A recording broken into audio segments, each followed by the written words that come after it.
Now we're live! For those of you who may have just missed the Geek Life It episode was the most 250, brilliant episode ever in the history of the Geek Life. You missed that Sir Patrick Stewart showed up along with other honored guests. It might be on the podcast as if my audio is recording. but now we'll do the continental version. In 5, we're already here. For those of you who've missed the Geek Life, here it is again. Yeah. I was trying to do that joke. This has only happened to me 3 other times. Okay, I will tweet. Again. I'm Fess. We've got Mike with us. Paul. Huh? Richard. Howdy! And Melissa. Hi. We're back. A dinosaur story.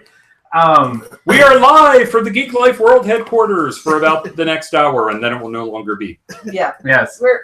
I blame you. No, yeah, I'm right here. I blame you. So apparently, this is the Okay. this is the end of the Geek Life. And this is why it's the end of the Geek Life.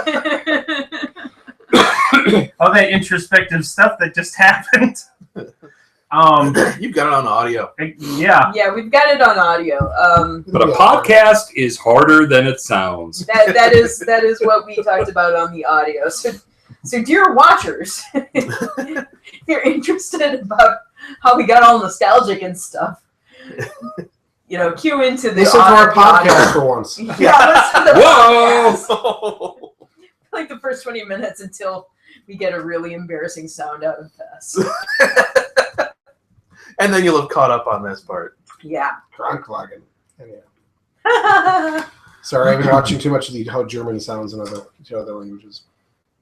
Not brought to you by Lefroy, for when it really matters. Actually, before 10, it's pretty tasty. It's very peat boggy. I like it. Very smoky. I oddly learned stuff from the sales rep yesterday. The Lefroy guy who was in Certix, which is the biggest thing for me knowledge-wise was, oh, that's right, where the peat comes from matters because everything on Isla is all seaweed-based peat. Yep. Hence why it has more of a briny taste versus if you're in mainland Scotland, it's going to be like pine or something else, which adds a whole different... Never thought of that before. A briny taste. Yes. Well, where it It's is, nice. should You old sea Well, yeah, dog. but it's just one of those things I never thought about because it's like, oh, you just smoke the grain with the peat. Never really thought about origin of peat. And it's like, oh, duh. Yeah, I mean, it's like a type of soil, so it's going to absorb its surroundings. Yeah. I don't know if different, like, say, pine trees when you're making vodka mean too much, though. Well, as far as vodka's maybe- not made. Oh, You're thinking potatoes. gin. Gin is, You're yeah. thinking gin. But still, like, potatoes maybe, because there's many different types of potatoes. I don't know how different pine trees, like if you, like, short needle, long needle, that sort of stuff, if you can get different tastes. Yeah, well, gin is made differently in that you infuse herbs into it, so you're going to get very much that. You're using what A, B, or C. Vodka is a bit trickier because generally it's distilled down so much from its original material, there's very little left to taste. In fact, the U.S. government definition of vodka originally in like the 40s, I want to say, was essentially tasteless and odorless. Yeah, I actually remember there was a company got sued in America because they had an ad campaign that said you can taste the difference. Yeah. And so we used that as the basis for their lawsuit. And I thought, my God, what a stupid lawsuit. Yeah, no, that being said, there's lots of flavored vodka out there, and there's one I'm really curious about is Absolute makes a cilantro flavored vodka. Why? Whoa. I'm thinking cooking possibilities. Yeah. So. Yeah, I can see that, but And Recon, they're doing it in some Bloody Marys. The Hair of the Dog party. no. There are possibilities for that. Yeah. I can see that. I've always used pepper vodka for them. Pepper vodka and Bloody Marys is a thing. It's a good Clamato thing. juice. Well, Yes. depending on the pepper vodka. Yes. Because you use like the absolute pepper, and it's like, no, that's green peppers. No. You take your peppercorns, crush them up, put them in some vodka for about a week, Mhm. and then you filter that out. Ooh, that could be a lot of fun. So you do You've your got own your own infusion. pepper vodka. It's very, very dark, Mhm. but it tastes really good, and Okay. it's very, very spicy because it's whole peppercorns, just crunched up and infused in there for a good week or so, and shake it like every day. Okay. Today.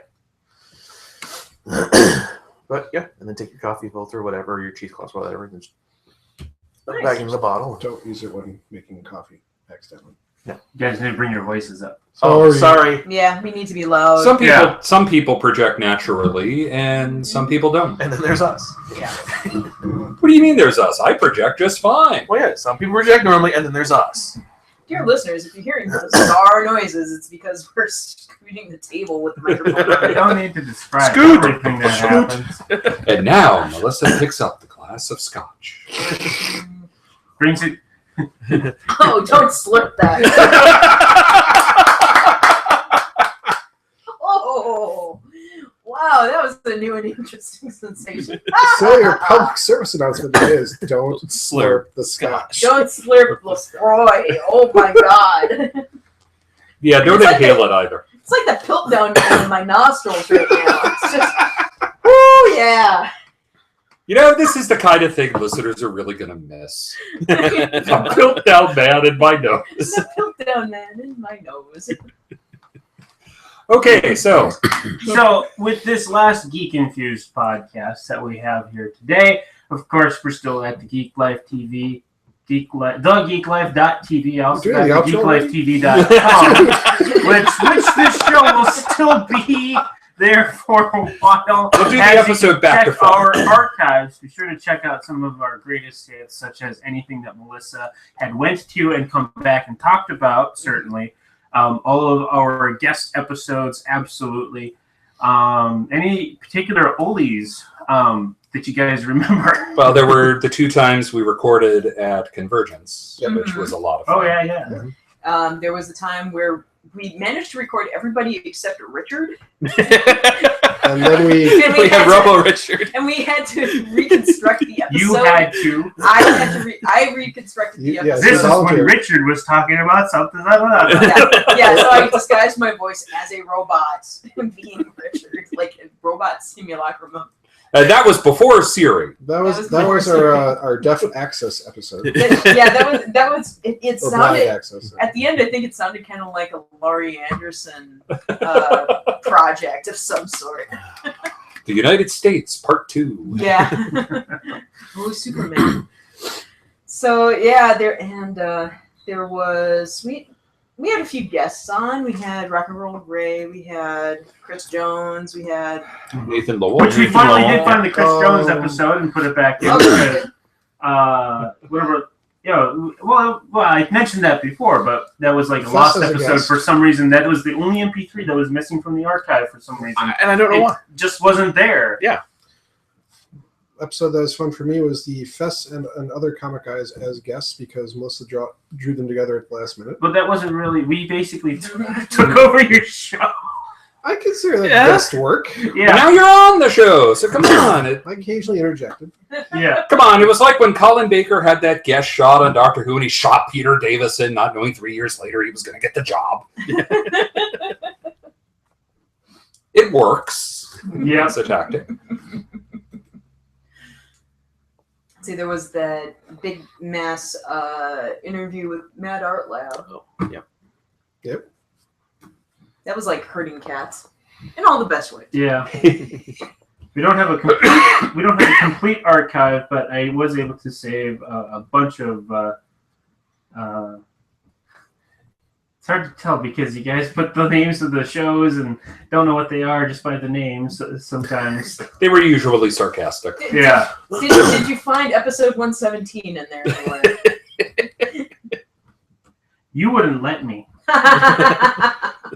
Episode 117 was stuck in the bottom of a locked cabinet in a disused lavatory with a sign on the door saying "Beware of the leopard." I mean, it's someday it's going to fall through a time warp, and we'll listen to it and we'll say, "Oh, that's why we got rid of it." There's also the Geek Wife show. The Geek Wife! Yay! Well, then I think soon. How long after that did I come back on? That's weird. I don't remember when I came on to the show. That was only about a year ago, I thought. Oh, it was more than a year ago. Oh yeah, it was a while ago. Yeah, because he was on the last That's Convergence always recording. That we That's did. right. It was right after that one. Son of Origins. As he does. Tap, tap, tap.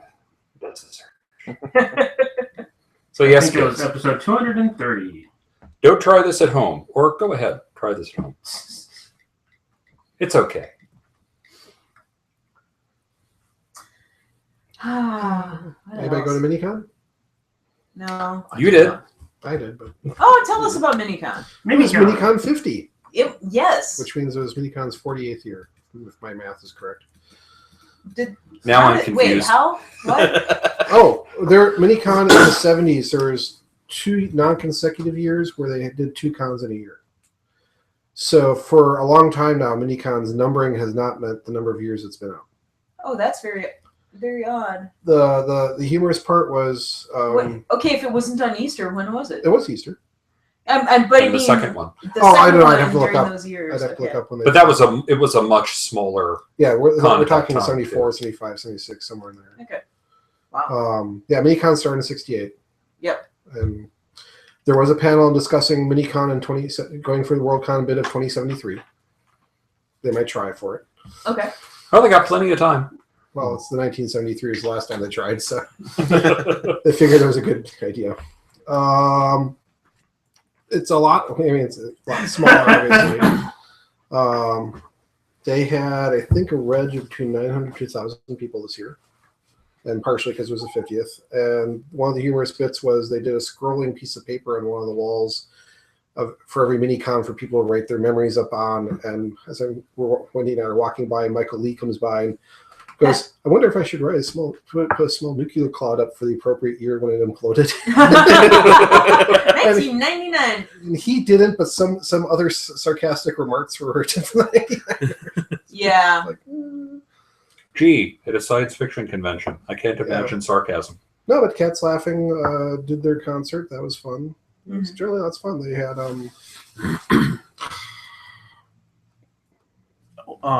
blanking on the author's name, not Purnell, the other one. Niven? Niven was there. So that was kind of nice. Sorry, I have to be louder. Bujold was there, so Wendy was happy to listen to reading from Bujold's upcoming book, which, spoilers, has fun stuff happening if you're a big Vorkosian Saga fan.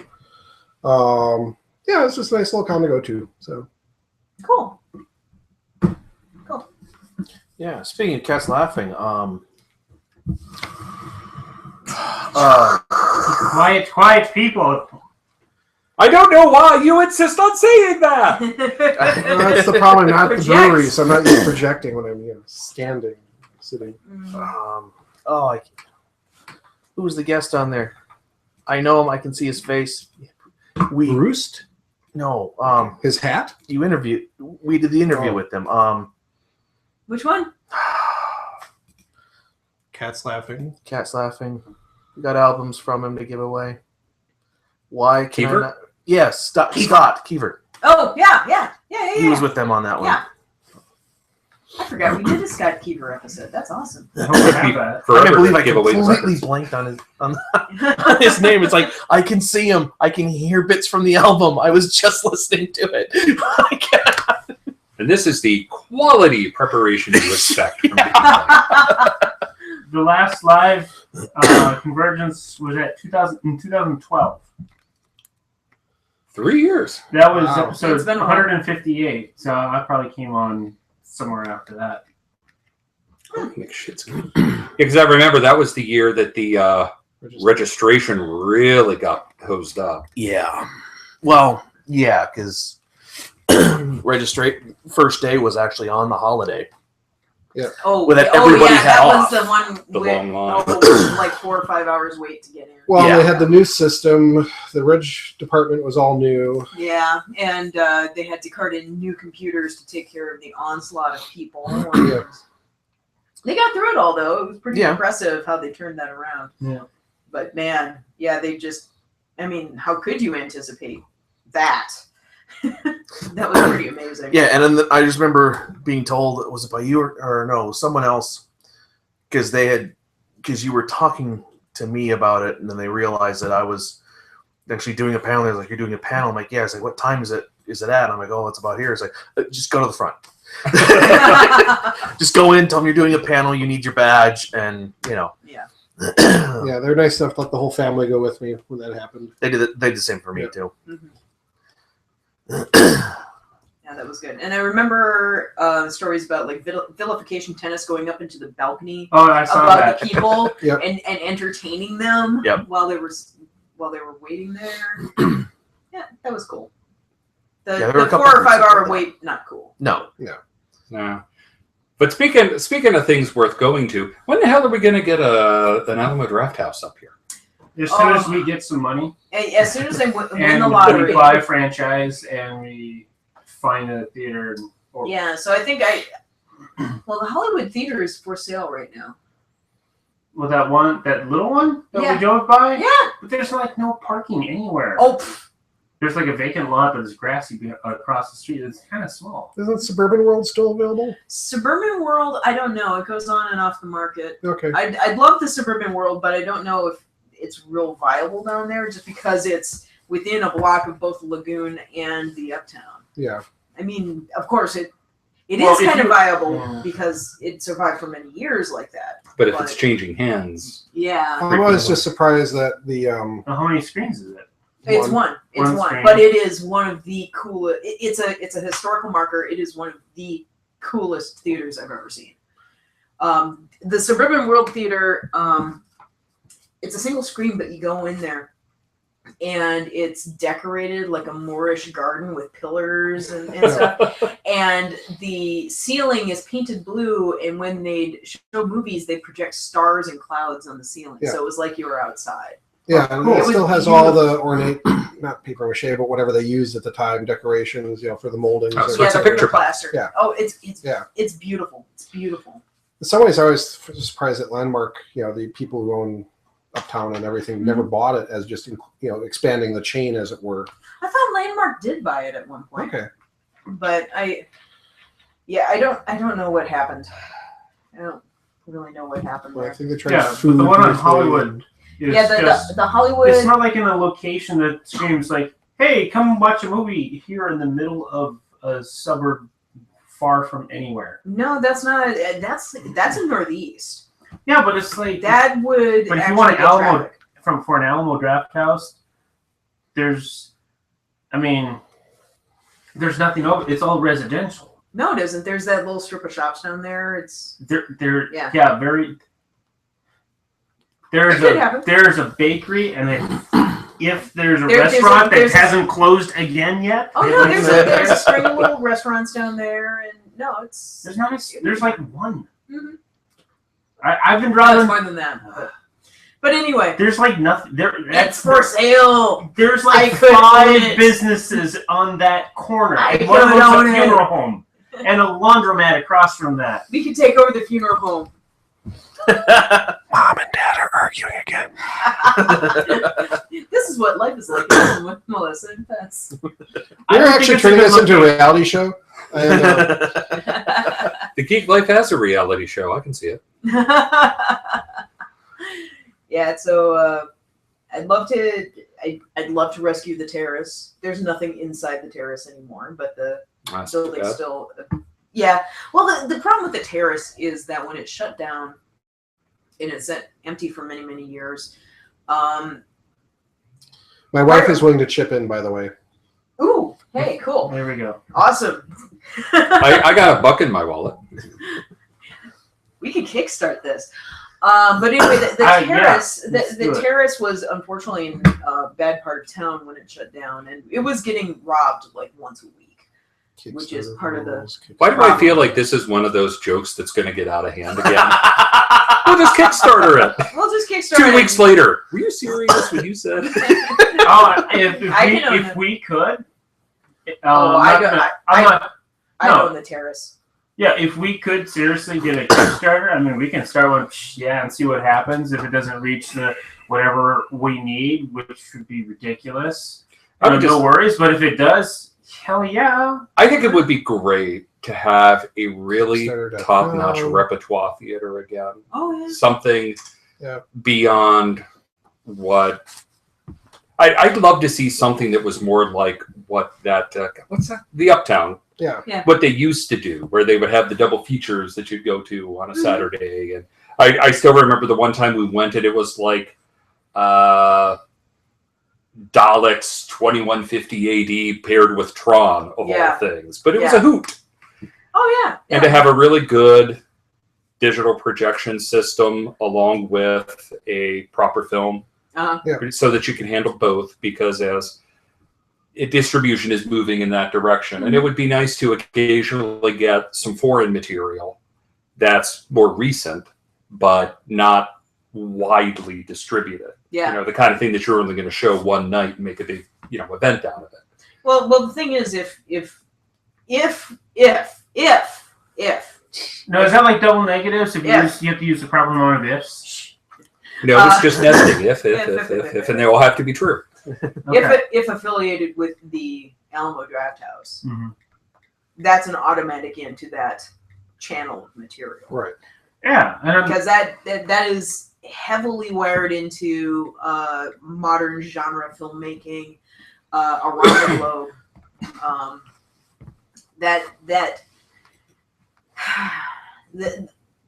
And they have their own distribution channel now, because they are actually picking up and distributing a lot of these films now. So no, we want to do it. Oh, I know we do. I don't have money. Melissa and Fess are now nodding at each other. No. You have to do that in a proper radio. Melissa and Fez are nodding at each other vigorously. An idea has been born. The seed is planted. The terror. I'm sorry. I got carried away. Now Melissa is holding her beer and she's going to take a drink out of it. I just have visions of sitting in a theater and watching Doom 3. Switches hands with beer. Left foot, right foot. With left food. Foot, right foot. And frankly, it's the kind of thing like, okay, the new Avengers movie is coming out. You know what I would like to do about a month before that movie comes out? I'd like to watch the first one in a good theater with good sound. Yeah. But the theaters don't do this very much. I mean, occasionally Fathom Events will do something like that. And it always inevitably comes on a day that I can't go because I can't sit in the theater for 12 hours to watch Lord of the Rings all in one go. I wonder if... Oh, then if we buy one, every once in a while, like before it opens or anything, we hook up like an Xbox to it.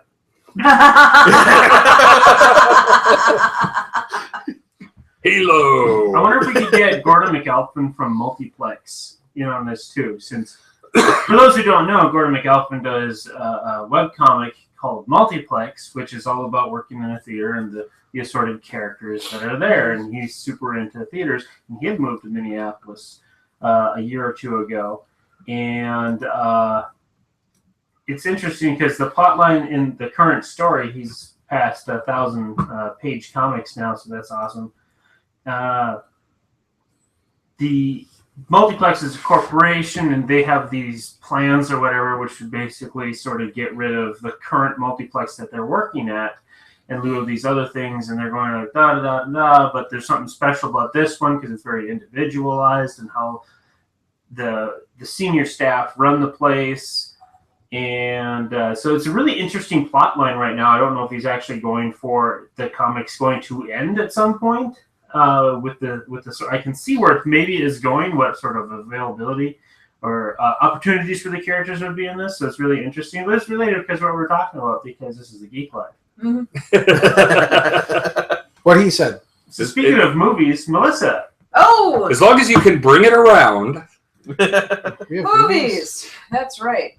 I actually did my little list of movies. Uh-oh. I did. Come on, this will be our last title of the week. Yeah, you did the work for it, so do it. Unfortunately, there wasn't much for title of the week this week. I'm so sad, but just preparing you. So, new this week, we have something that makes me very happy, The Babadook.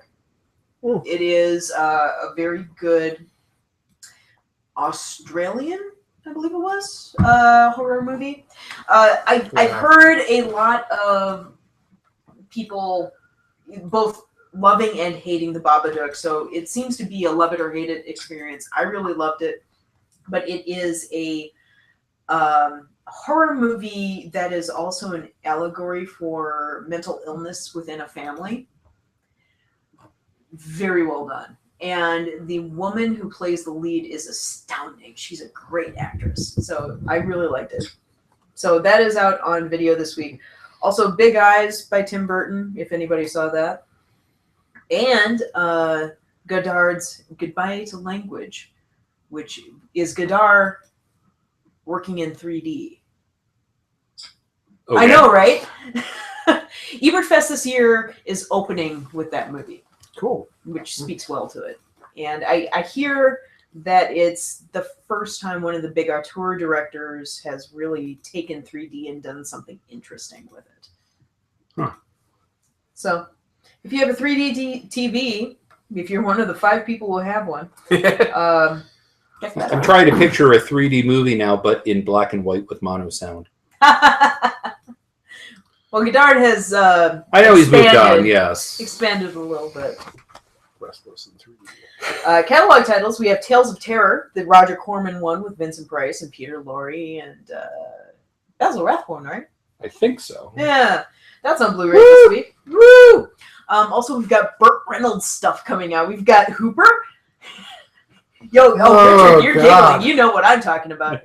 Hooper, which is Burt Reynolds playing a stuntman in a Hal Needham film, which means it's a Hal Needham film where Hal Needham has even more excuses to blow shit up. Is that the one where they're driving backwards on the freeway passing beers? Yes. Okay. Yes, it is. Yes, it is. At Button-Umathon this last year, Harry found a 35mm print of it, and we watched it, and it was pretty glorious. In my youth, I actually enjoyed that film immensely because its humor was about right for the 12-year-olds. Yeah, that's pretty much all Hal Needham. That's how, movies. yeah. That really is. I'm actually planning.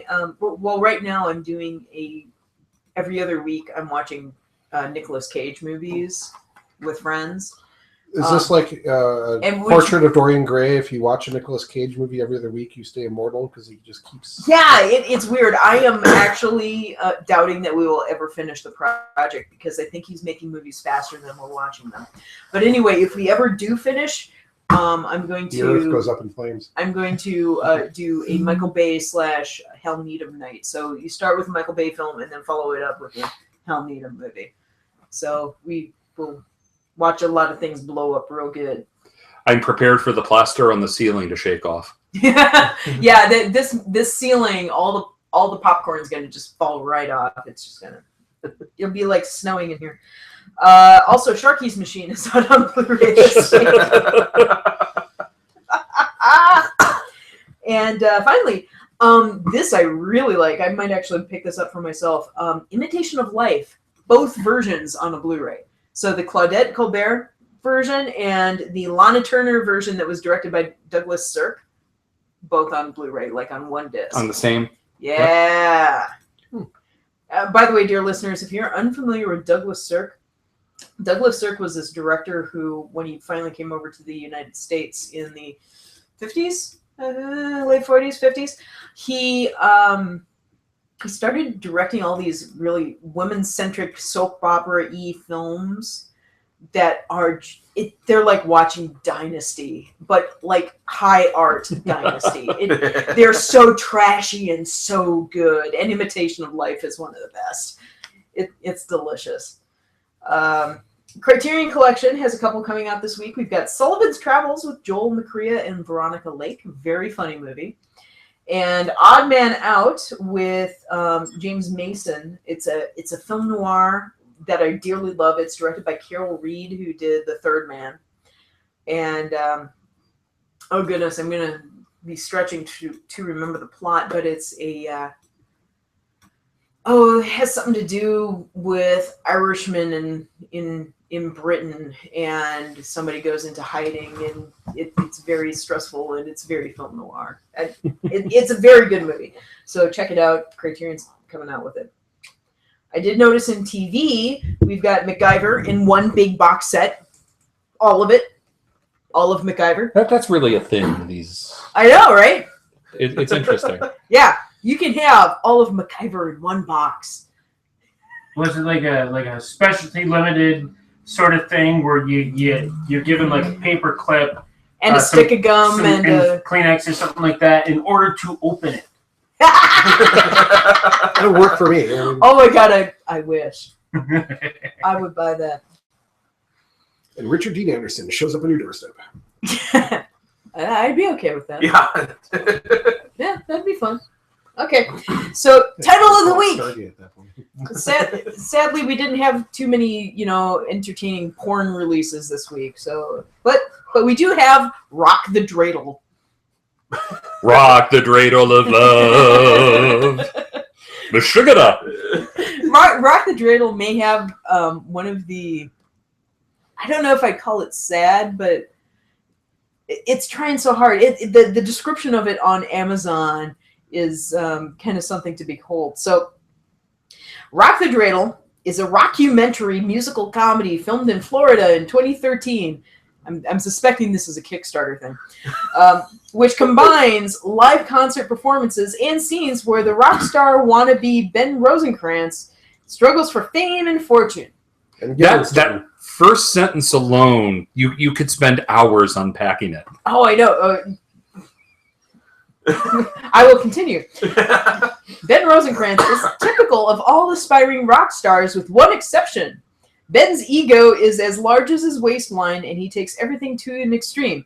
Now, first of all, I do not call this an exception to rock stars. A rock star with an ego? Surely you jest. All right. Okay, so continuing.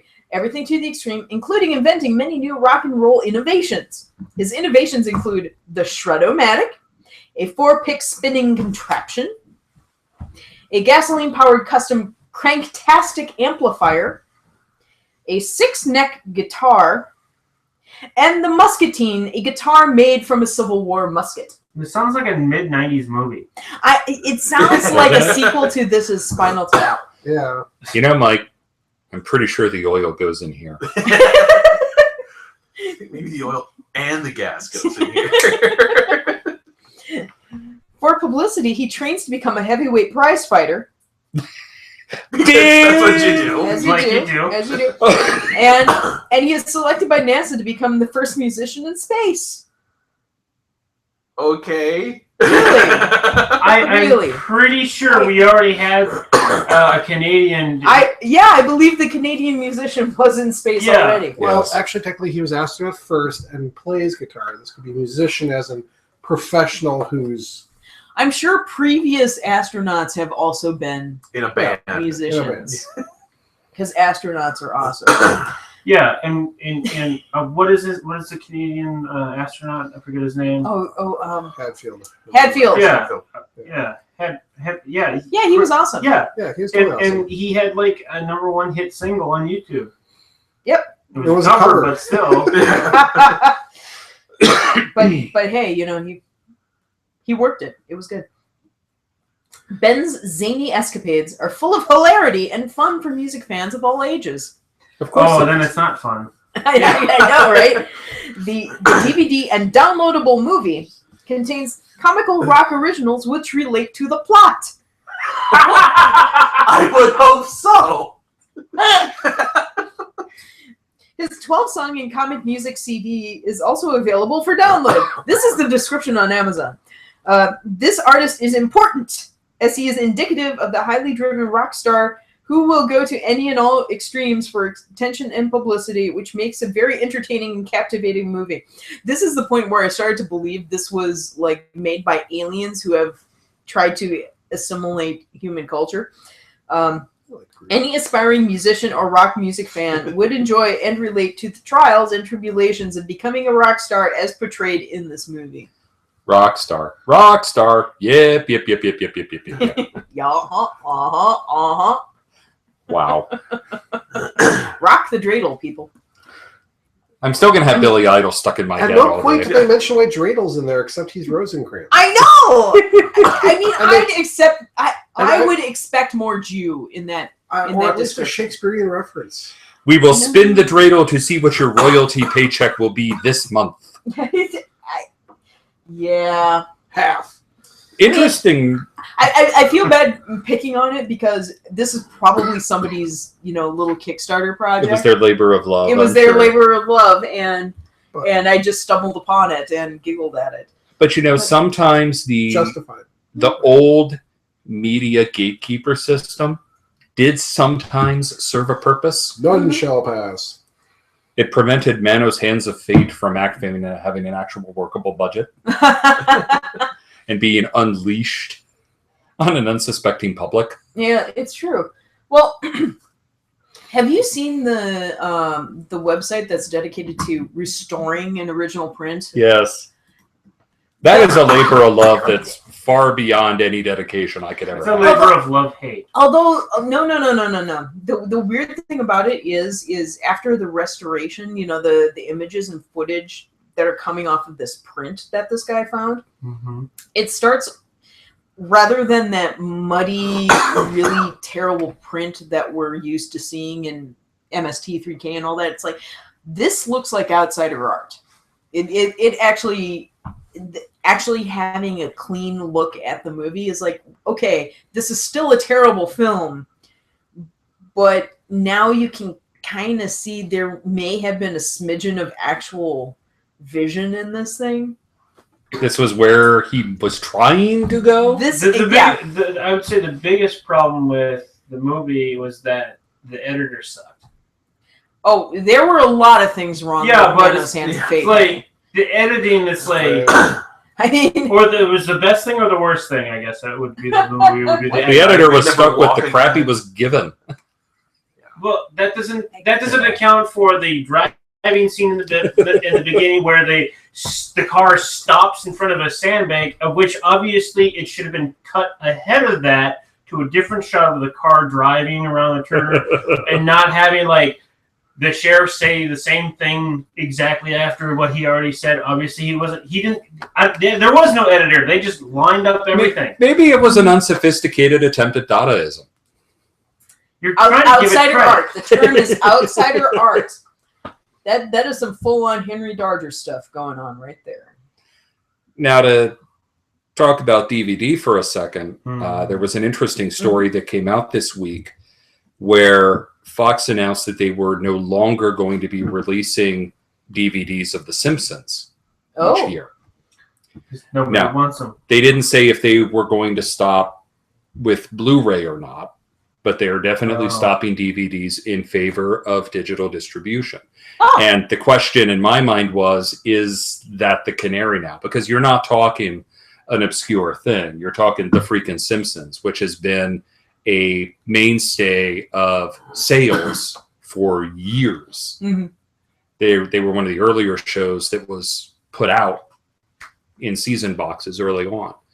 And seeing that get canceled due to declining sales, I wonder if we've hit a point where the decline of DVD sales is gaining serious momentum because of the vicious circle. Sales went down, so places like Best Buy started carrying fewer of them, which meant less sales, which meant they started carrying even fewer, and that's just now circling the drain to its inevitable conclusion.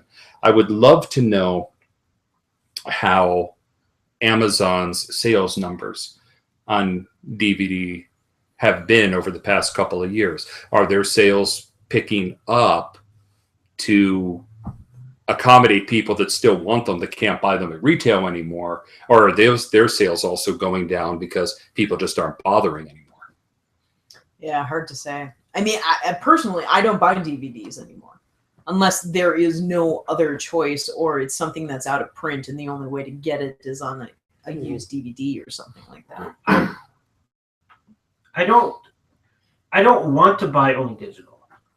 Oh yeah, no, I buy Blu-rays. Right. Oh, you're talking about just DVDs? I'm just talking about Blu-ray. Okay. I'm just talking about DVDs. I will buy. If I really want to own something, it's like, yeah, it's worth it for me to buy a Blu-ray. For me, it depends on what it is. If I'm gonna go get a comedy that I had a lot of fun with, I'll get a cheapo DVD of it. I'll spend $3-5 on a DVD if I can find it. You know, if it's like an action film or something big and showy, yeah, I'm going to get the Blu-ray, but I'm still going to buy cheapo DVDs, just like I bought cheapo VHSs back in the day because I like that. Hey, it's cheap. I don't have $25 for a DVD. Well, and it depends on the material too. I mean, one of the reasons I bought the Mel Brooks box is because it contained a DVD of Silent Movie, which is one of my favorite films of his. But it's damn near a forgotten movie. You never see it by itself. Oh yeah. It never comes on a streaming service. It doesn't come on an online rental service. Maybe that's changed now. I don't know. You could go out and see Young Frankenstein any freaking time you want to, but if you like any of his lesser known stuff, that's a harder proposition. Well, in the case of also The Simpsons, I was always kind of wondering when you brought this up, how much is it also just the weight of The Simpsons? We have how many seasons of it now? Yeah. We're down to a point where, do I want to buy this season for the 2 good episodes I found really funny? There you go. You know, or why do I want to buy the whole season as a DVD or even Blu-ray? Yeah. I think you're right. That's canary in coal mine, but I also think it's a little bit show specific too. Where if it's like looking for the one odd movie, you can only find that format. You're going to buy it. But this show's been going on for a long time. It's gone kind of uneven. They still produce some good stuff, but it's not like the whole season is excellent anymore. So. Well, and it's interesting that you say that because I had the same issue with 24 after they had done the 8 years. There was a big box set with all the seasons in it, and that thing got down to like $100 at the Best Buy. And for me, one of the problems was, where the hell am I going to put this? I got too many discs as it is. I have too many. They're weighing me down, and I want to start clearing some of those out too. I moved to slip cases or CD cases. Well, I did too, and I still have too many. You put them in the cases like that, you kind of start to forget they're there. Once or twice I have bought something a second time because I forgot I had it because I just had too many. I've learned to double check before I buy something. Yeah, she's got it down. I mean, she's got a whole system. Yeah, I've got like a library card catalog thing going for me. I'm now able to get more DVDs because now I'm putting them into DVD cases. But so now I'm just a little more picky because 24 showed up on all the streaming services that I was already subscribing to anyway. That's how I ended up seeing Stargate Atlantis. The only thing is with like going just totally digital is like, technically do they have the right to remove it after you bought it?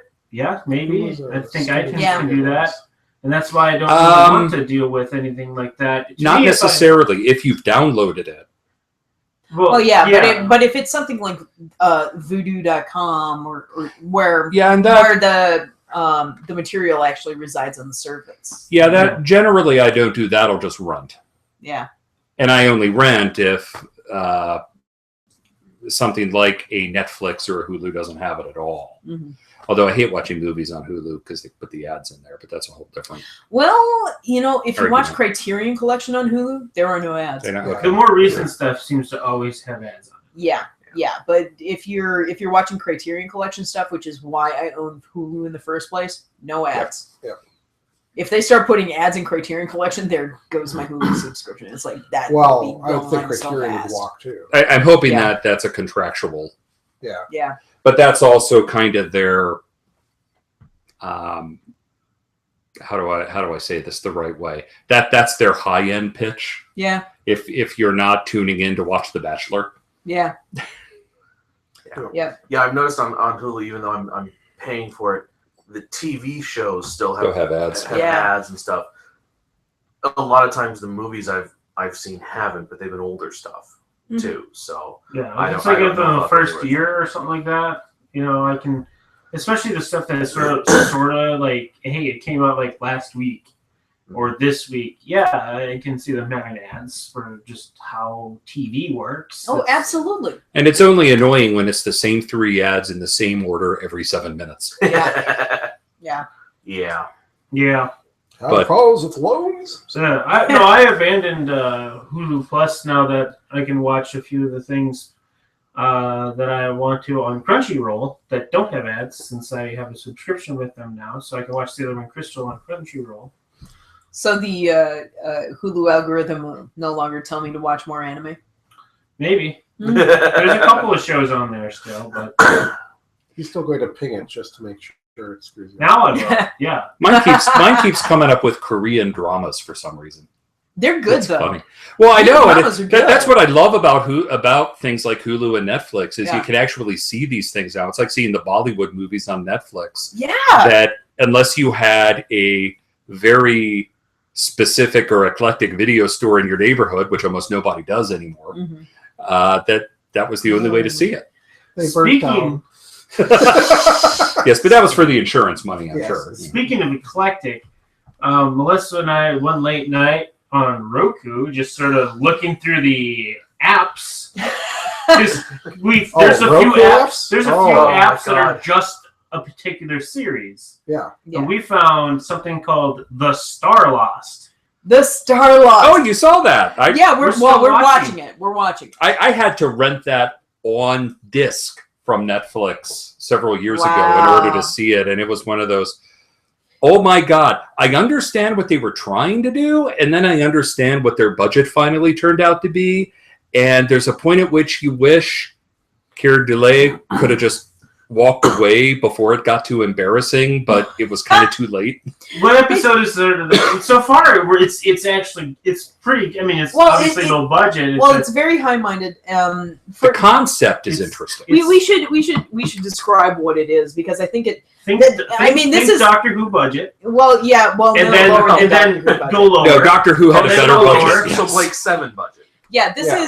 this is a Canadian TV series from 1975 Yep. that was based on some Harlan Ellison material, but Harlan Ellison backed out at like the last minute, and he was credited under a pseudonym as a writer. Douglas Trumbull was producing it. and Yeah, doing the Douglas Trumbull was effects. producing it, and Keir Dullea was the star, and there are like guest stars each week, and like the first one, Sterling Hayden.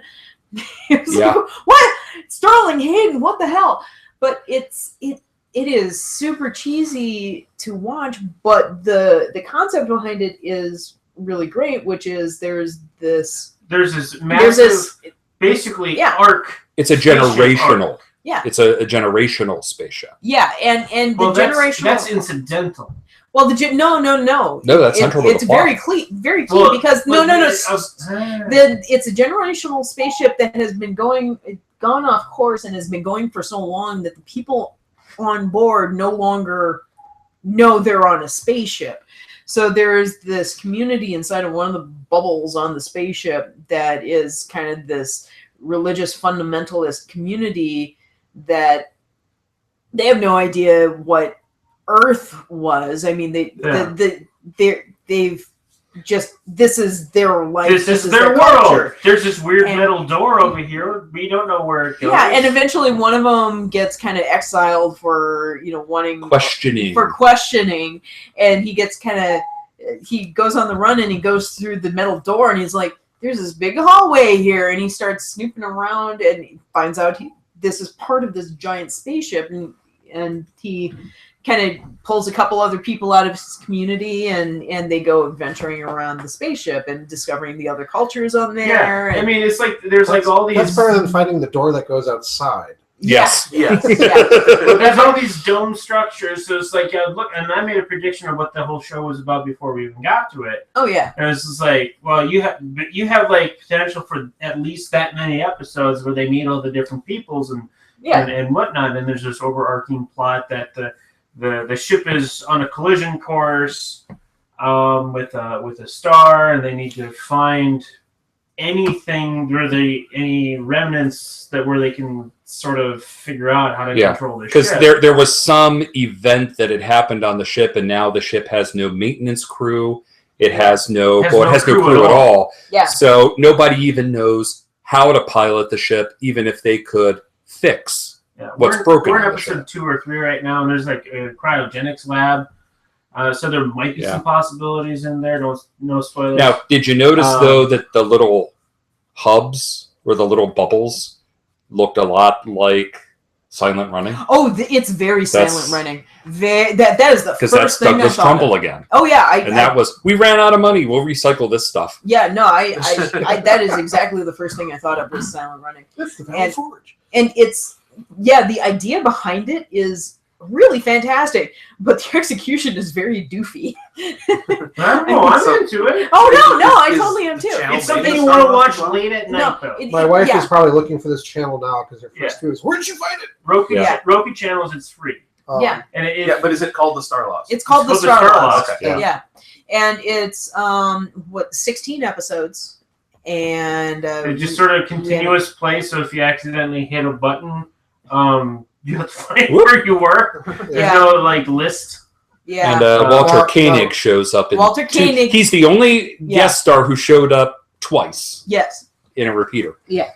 And yeah, it's quite a thing. And I want to make one of those 10-hour long YouTube videos, which are just reaction shots from the Starlost. So as a quick side, Because the thing about the Starlost, and I think this is just a symptom of being Canadian BBC television from the 70s, is that every shot seems to be held at least 2 seconds too long. it's a union thing. It's Well, moreover, No, I suspect by the time they got to that point, they might have been doing a 3-camera setup and doing the camera switching live. Mhm. It gets very difficult to do very tight editing in that environment. Oh, totally. I mean, in Doctor Who, you see the same thing in that vintage. And even in Blake 7, sometimes you see that too. Or sometimes the cutting seems a little bit off, like they moved off a character slightly early because he was behaving slightly different in rehearsals. So the vision mixer, got tripped up or something. It's not quite like doing it live, but you have to make a lot of decisions on the fly and you don't really get to go back and change them the way you do with a single camera film production. No, a side thing I was going to point out is Roku does a lot of this. There's a ton of independent Roku channels. As long it's like apps in an app store. As long as they get approved, they get out there. Yeah. And then on top of that, there's all the black channels, or what do you want to call them? There's a ton of Roku channels out there that do not show up on the Roku catalog.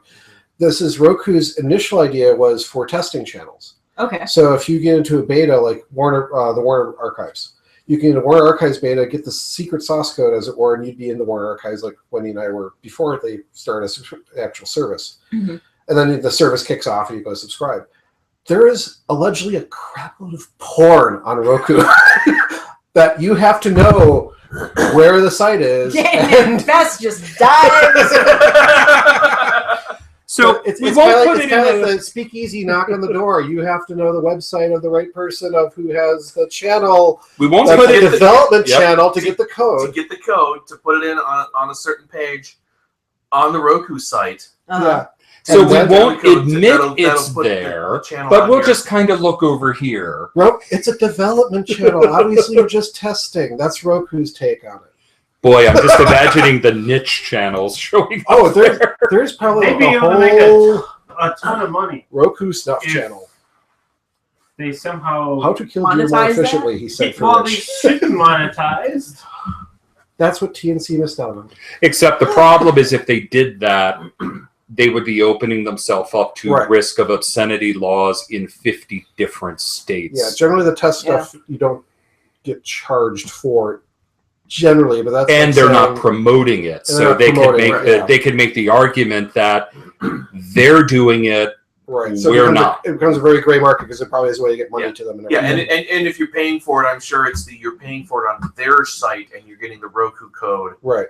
to add it for free. Yeah. But it just won't. You just won't get the content unless you're. So they're firewalled from Paying, the yeah. liability there. Yeah, there's Roku. That's why I love Roku. There's a whole interesting economy out there for it. That's like, okay, Five Village. I'm like they're doing college classes on one channel. Like you can get computer science classes out of Berkeley and classes out of Harvard. And it was just free finding this educational channel. I'm like, I lost myself in like political science lectures one night. Well, and it's so cheap. I just Yeah. bought a new TV that I ended up paying like $500 or $600 for, and one of the HDMI ports We'll point out the is hell froze over. powered, and you can put a Roku stick in there, and then the television's remote control will drive the Roku Yep. stick. They're Yeah. integrated together.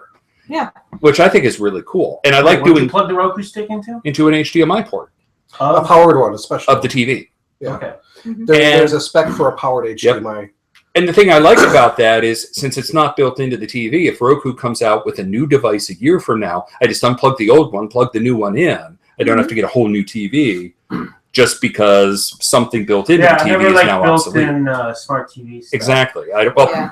Also, they all have sucky UIs. They do. Yeah. They really do. Yeah, I got one of the Roku sticks for my parents. And that thing is dirt cheap. Yeah, it's like $40 or $50. Yeah, you just go down to Best Buy and you. Yeah, and it works great. And it works I great wouldn't on their call that Wi-Fi. dirt cheap. I'm sorry. My Wi-Fi is not good. You can go to my place. Say, okay, with like a nice Wi-Fi sniffer. Okay, they've got them on Android too, so you can see all the stuff. I used one with my father brought over his tablet one time. I used it. I found 28 Wi-Fi networks. All in the same channel? Well, on the same Prime channels. Right. Okay. Huh. Spread out evenly because townhome. Yeah. Complex. I saw 28 of them. I'm like, well, no wonder I can never get streaming stuff to work well. Don't you just Also, change like part of the channel? But wait, how many of them were unsecured? That's my nerd question. I just have to ask. One. Really? And I That's an improvement. And I believe it was the Grindhouse channel. the honeypot one on my. It was yours.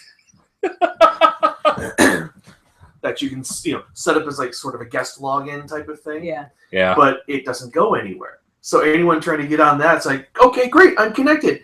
I got shit. I have nothing for bandwidth or anything. But yeah, it's everyone else. You should still be able to connect to yours. You're not connecting. I can connect to mine just fine. Oh, then that's Yeah. fine. Yeah. Now I always But anyone else who tries, hey, there's an open one. It has absolutely nothing on it. No connectivity, no anything. No, connect they to can it. see you and access he's your just stuff. pulling there. No, you can't. Yeah, you can. No. That's why you don't go. You don't connect to unsecured anything But it's his. because they could grab it. But it's a secondary guest that I have opened for up yours, not absolutely somebody else. nothing to. So you show you're trolling. You're saying Honeypot. That's not trolling. Yeah, it's. Honeypot is actually to a But I have- is to a point. Trolling is not necessarily to a point. The thing is, I have no way of turning it off. There is nothing in the menu system. But if I unplug my router, it goes away. Yeah, you gotta go into your router settings and disable it. Update your firmware. Update your. Yeah. Oh no, I know. I'm getting a new router anyways, but I have a new one. So. But if Okay. you've got that much RF going for, I just went over to 802.11a because most people don't. They just stay on the BG, which is the 2.4 gigahertz. I have 3 Rokus in my house. They're all hardwired. Mm-hmm. So, Well, yeah, and you I got have- to do that. I wish I could. And I have the internal network wiring, so they're all hardwired in. So I just don't worry about it. I assume somebody spied on my wife. Well, ours up here is wired, but if we want to do anything fun with it with our stuff, we can't unless we switch Because it's to not in the wireless. right. So you can't really like control it with the app or Oh, sure you can. do sharing stuff. No, it has to be like. Well, Oh wait, we wait, can wait, figure wait, around wait, it. do it all the time. wait, We did figure that out. Right, we added in the address specifically. Yeah. Yeah, you just have to Right. add Yeah, in as long the as it's- specific IP As long as address it's and we're good. part of the network, Right, Yeah. right. you can still control Oh, it that's just right. fine. Yeah, no, it's. No, I it's forgot good. we figured that out. Yeah, that's why we were screwing Magic around worker. with our phones controlling a Yes. Roku. It's like magic. And no, hell didn't freeze over. You The got set rid was- of your TV. Hell It was froze over. starting to die. I couldn't get the 3 color guns to fully align anymore. Oh, did you still have something with color guns? Oh, my set was a 65-inch Mitsubishi rear projector, Wow. and I kept it because it had excellent black levels and excellent color reproduction. Yeah. The problem was it came out just as HDMI standards were being ratified, so it doesn't have any HDMI ports. It just has component. Oh. Yeah. And it has a DVI port, but it's not a real DVI port because it would only work with a certain subset of satellite boxes. Mm-hmm. So I was stuck at 1080i for everything, which really I didn't mind because on film sources it didn't matter. But it was getting to the point where I couldn't get the guns to align, so I was getting a lot of color fringing at the edges. Yeah. The sad thing was, because it was this large cabinet, it had really good speakers. Mhm. And on the flat screen TVs nowadays, you just can't get a good speaker housing in them. There's just no room. Oh, Keep the speakers. just But get they were part of the furniture. They were built Tear into the TV. out and put another TV. I've looked at something like that. I got a Oh, Sony sound bar, Rewire and it. it's Sonys just are okay. nasty. Just You know what? These Polk Audio ones that I bought, Polk Audio makes fantastic speakers for a very reasonable Polk price. is very, very good. So is Yeah. JBL. Yeah. I don't understand why people talk up Bose so much because, frankly, I think they sound like shit. Well, Bose can have very good sound, but they're way overpriced. Yeah, they're way overpriced, and I would say inconsistent. Yeah. My best use of Bose was the three-way as the rear speakers. As rear speakers in a system, the Bose old three-way work great. But yeah, as a main speaker, it's like, it depends which ones. They sounded hollow to me. Yeah. The one time I tried. I agree that they're overpriced, but it also depends which Bose. But it's like, I wouldn't pay for them. Bose on some of their smaller consumer electronic stuff, like the Wave, like a clock alarm. That's some amazing engineering there. Like that's the first stuff that they have. My parents have a couple of them. Yeah, that Wave like 1 unit little alarm clock. Yeah, thing. we have one of those. You put the music on that thing and it sounds great. I mean, it's like a $300 alarm clock, but well, they make them now where you can stick your iPad or iPod. Yeah. So. Yeah, but that's a pretty quality piece of sound electronics there for what you're really buying. Overpriced Bang & Bang & Olufsen. But yeah. Well, that's that you buy Otherwise- B&O to show off the fact that you can afford to buy B&O. Mm, And you have It's to have like the Swedish, Apple and you have Watch to have edition. Swedish modern everywhere else. Yeah. yeah. Yeah. So any news? We're EFF. rattling stuff on this table with the microphone. The only news I have is the EFS. Yeah. The EFF. What? took out a patent troll. The Electronic Frontier Foundation. Remember, the first time you use the acronym, you need to explain what it is. Thank you. I wish they'd do that at work. I continue to beat people over the head about that. Mm-hmm. Hold on. I have the story somewhere. There we go. Engadget. Loading. Processing. Podcasts are safer after the EFF helps gut a patent troll. Oh, we're getting out just in time. Oh, wait a minute. Oh! Like the bycatch it is. No, personal audio. That is the name of the patent troll. How's that for a name? Has been threatening podcast world for a while. Basically, they claim to have invented the concept of podcasting. And I remember.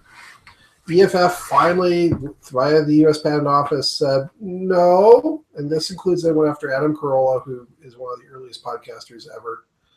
And have been asking for licensing. Yeah, but U.S. Patent said, nope, your patents, they're invalid. You do not have art. There is too much prior art. There's too much other stuff. No. Mm-hmm. Yeah, because weren't they going after the saying they had the patent on the using RSS for distribution Really? or something Is like that- that? Huh. I thought there was one troll out there that was trying to do it, and they're like, no. Yeah. Yeah, no. But there have been a few of them. So I think I'm just Or losing the track. listings or something Yeah. like that. But Doesn't say in this one, but I wouldn't be too surprised. It's just like, come on. Of course, we're also ending the show on the fact that there's a podcasting renaissance going on. More podcasts are coming out.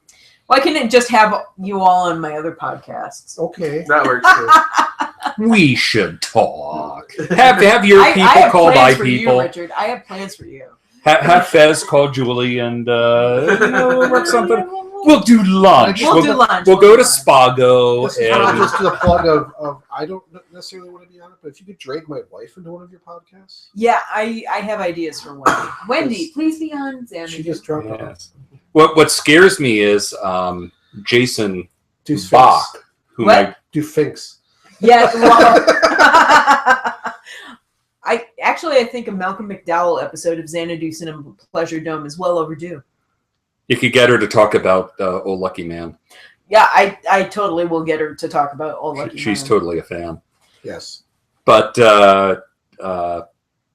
at the company where I work with Jason Bach, who's does a lot of speaking at shows like VS Live, developer conferences, and last year he roped me into doing some speaking engagements for Twin Cities Code Camp. Something went around the office about possibly doing a company-sponsored podcast, and he walked by and said, "You've done podcasts before. You should get into this." Which is somehow how I get involved in every client engagement at that company. Jason walks by and says, "You're not doing anything. Come work on this." Damn you. I'd So love to Good do thing. something like that. Pay me for it, and I'll do it. Yeah. yeah, I don't Yeah. get paid for it, But but then I won't do it. I mean, it does bolster out my resume, and you know. You don't need to. No. Use your words. Use your words, If Fez. I'm not being paid specifically to do something, I will not do it. I'm not going to do extra work. This comes from working at a group home which doesn't know how to manage itself. Yeah. And it's like, no, I'm not going to. Well, okay, there Yeah. is that. And it's like when you see other people not doing their work and they're not getting fired for it or talked to, that gives me less incentive to do it because why should I? Because they're not. Obviously, the bar is that low.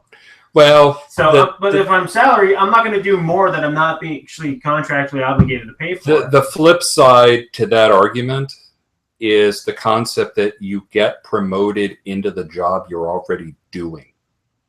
And I have found... Obviously, you don't work at my company. No, I don't work at your company. In tech companies, at least, I found that to be very true. If you're... There are still some jobs where if you're going beyond what the job description says, that puts you in line to get promoted into the next level. Yeah. You don't get into that job until you're already doing it. And then at that point, the job title and the salary catches up. If you do that at a company and it doesn't work, go find another company if you can.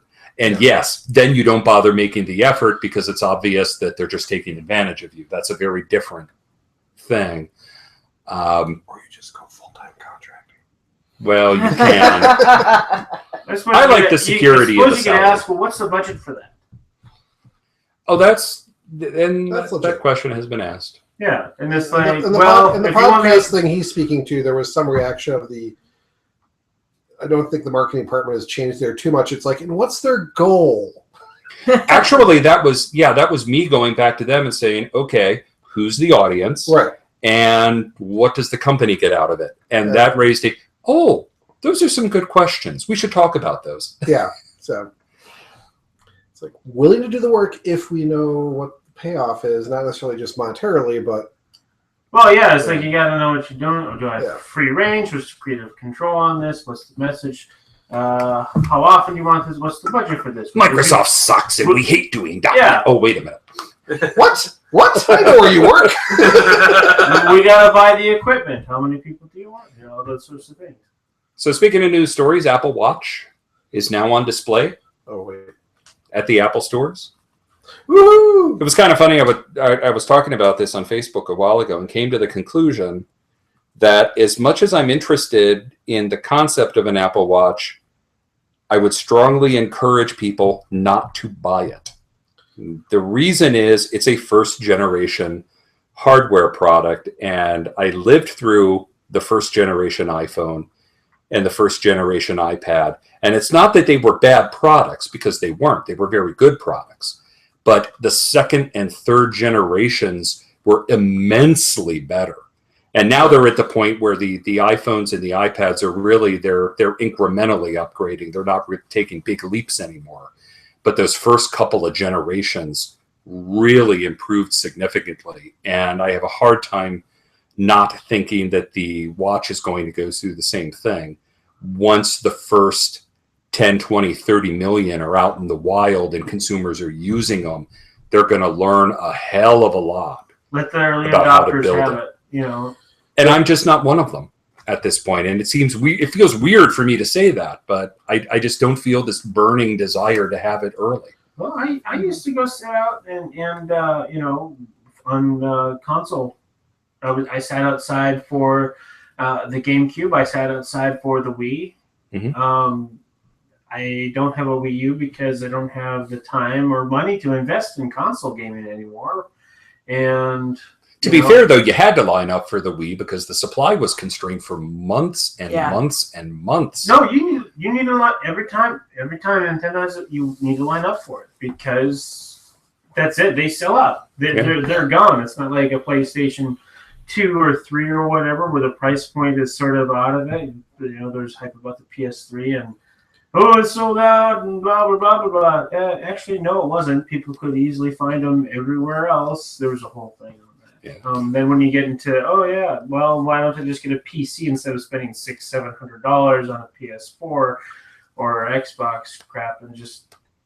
I got tons of games on my PC now. I don't really need the consoles anymore, except I would like to play some of the Nintendo games, but I'm not going to drop $500 just for 2 games.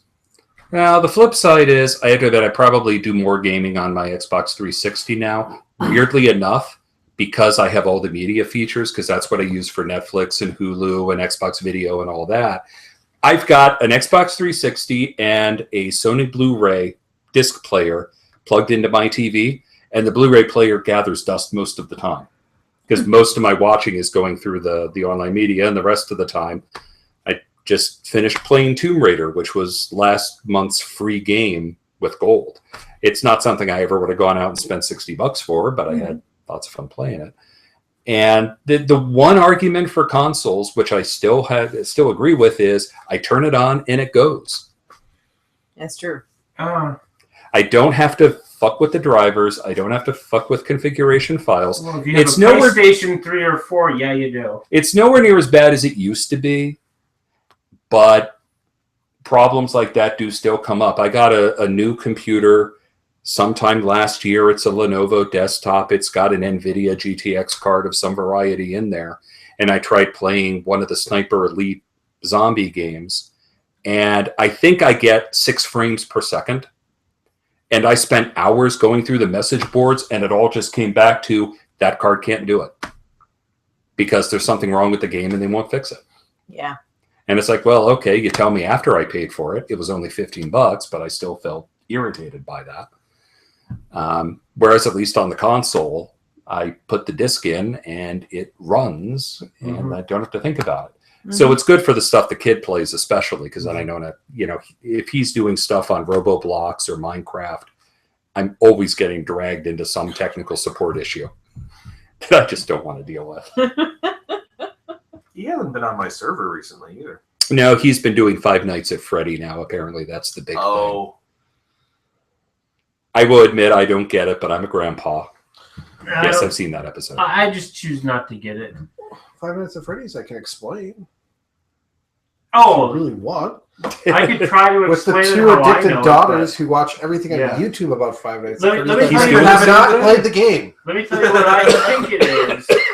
As far as I understand, you're a security guard in this not Chuck E. Cheese Right. at night. You have to watch the security cameras for I don't know what, but you also don't want the animatronics that come to life and will kill you when they stuff you into an animatronic because they think you're out of your suit. To simplify it further, it's a resource management game. That's all it is. You have X amount of electricity. It is free to watch the cameras. It costs you money to turn on lights. It costs you electricity. It's not money, sorry. It costs electricity to turn lights. Costs electricity to close the doors to the room you're in. What reason the game took off is an excellent use of sound over headphones to creep the fuck out of you. So using the cameras does use electricity. Okay, using cameras does use electricity. So it's all management. All it is resource management for 5 nights in a row of you sitting and listening to shut up. And that's all there is to the game. Here's my problem. Here's my absolute problem, and it's been talked about in various comics. Stay in the freaking room. You can't move. You can't move. You can't move out of the room. Stay in the room. You can't close the doors. You lose electricity. You can't keep them closed all night. It takes Who power. designed this? What? Is it a magnetically sealed door? It is a resource management game. No, That's all there is to no, it. that That is just ignore the stupid. logic. No, that's just stupid. Who needs security at a place where if somebody's going to break in, they're going to get murdered by the puppetry? Exactly. Nobody needs a fucking security guard. This place can't even be in business if they have to manage their electricity that much either. He's trying to apply reason to a video game. The reason why I Not a video refuse to game, get this single game word is game. because it sounds fucking stupid. It's like I'm not going to play this stupid ass premise that doesn't make any sense. Fuck you. Right. Is it on Steam? Bess, how do you It's- tell me how you it's- really it's, feel? It's iOS too. Yeah. But you should have headphones because they do use stereo. Okay. And the whole thing of it is the auditory feedback as such is that I tried playing it. It does.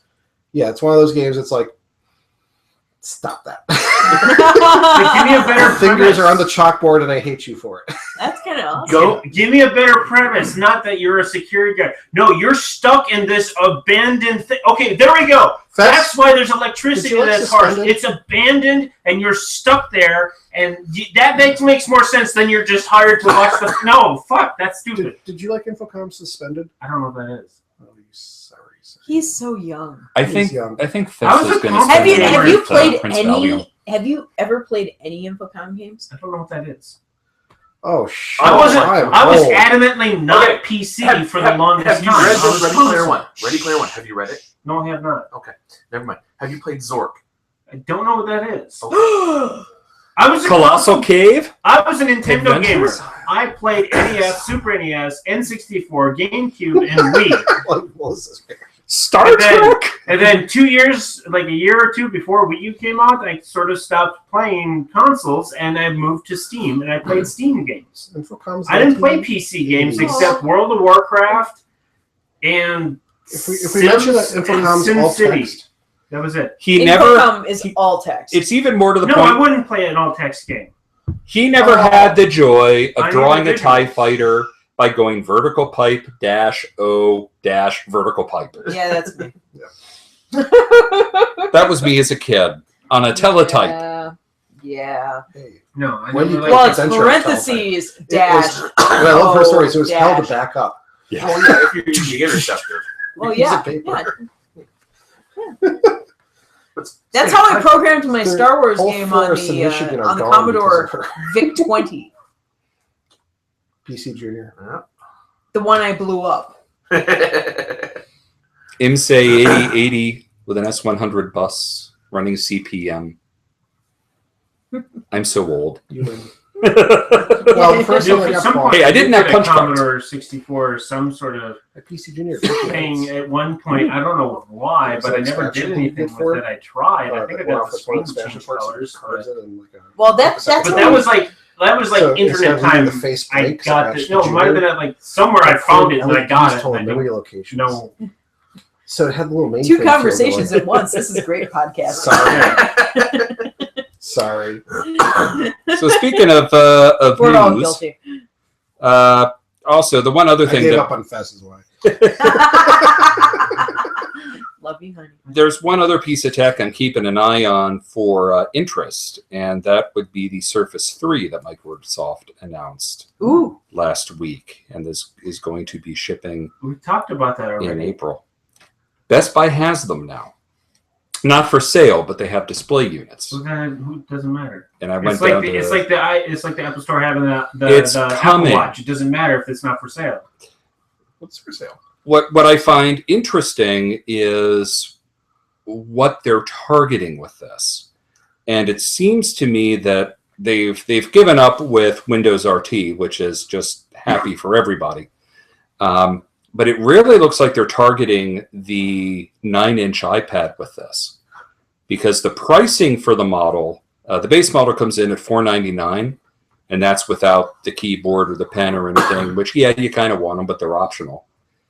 But you get the 10.8-inch screen and the 3:2 aspect ratio, which makes it more iPad-like. But it runs full Windows and has a USB port and has a micro SD expansion slot. So I think this answers one criticism that the Surface Pro has had lobbed at it. It is a very expensive device. Mhm. It's also fairly high end. This is the one that they're aiming at the middle segment of the market that might spend $400 or $500 on a cheap Windows laptop. This is positioned as an alternative to it that could work as a tablet as well. And I'd be very interested to see a year from now what the sales figures for this device look like. It is the first iPad competitor I've seen that I've been potentially interested in. Yes. But it's Now, Windows. Well, that's the thing.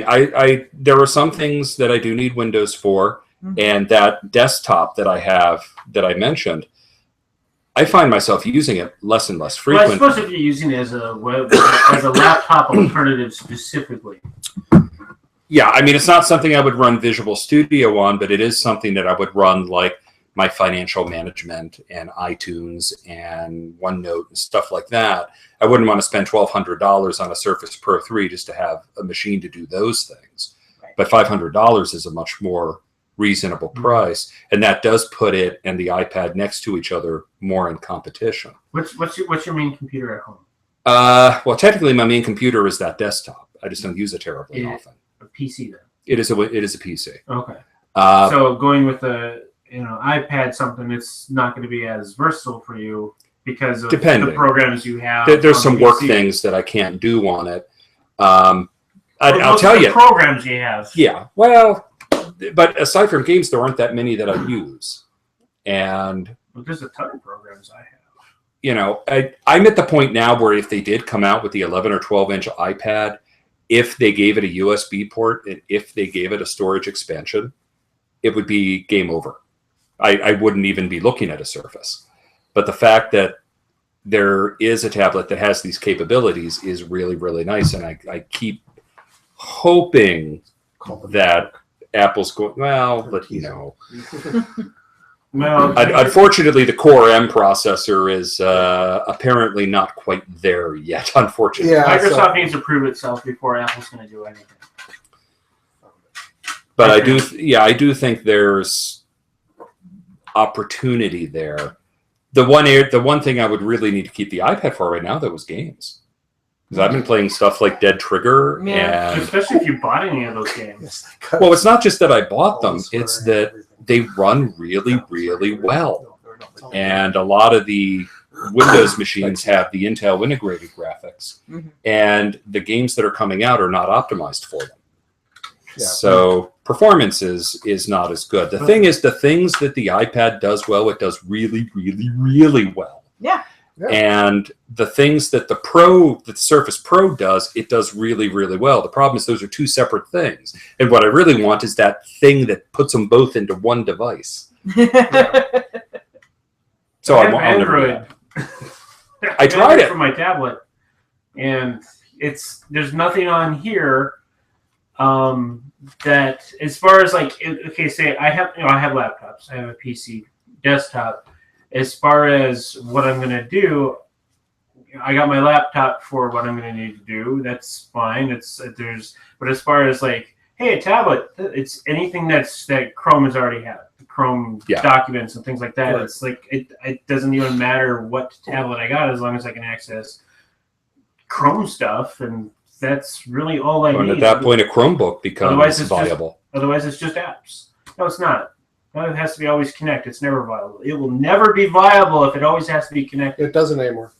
Okay. And then it's a little Some viable. apps can work offline. Yeah, it's gone better. If you go by Jeff Jarvis's latest Yep. statements, the Pixel and Chrome has gotten a lot better than day one. It's gone a lot further along for being disconnected.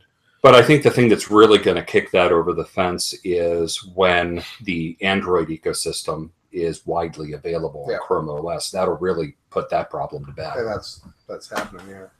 Slowly, but it's Because happening. thanks to you, I got the keyboard for my iPad.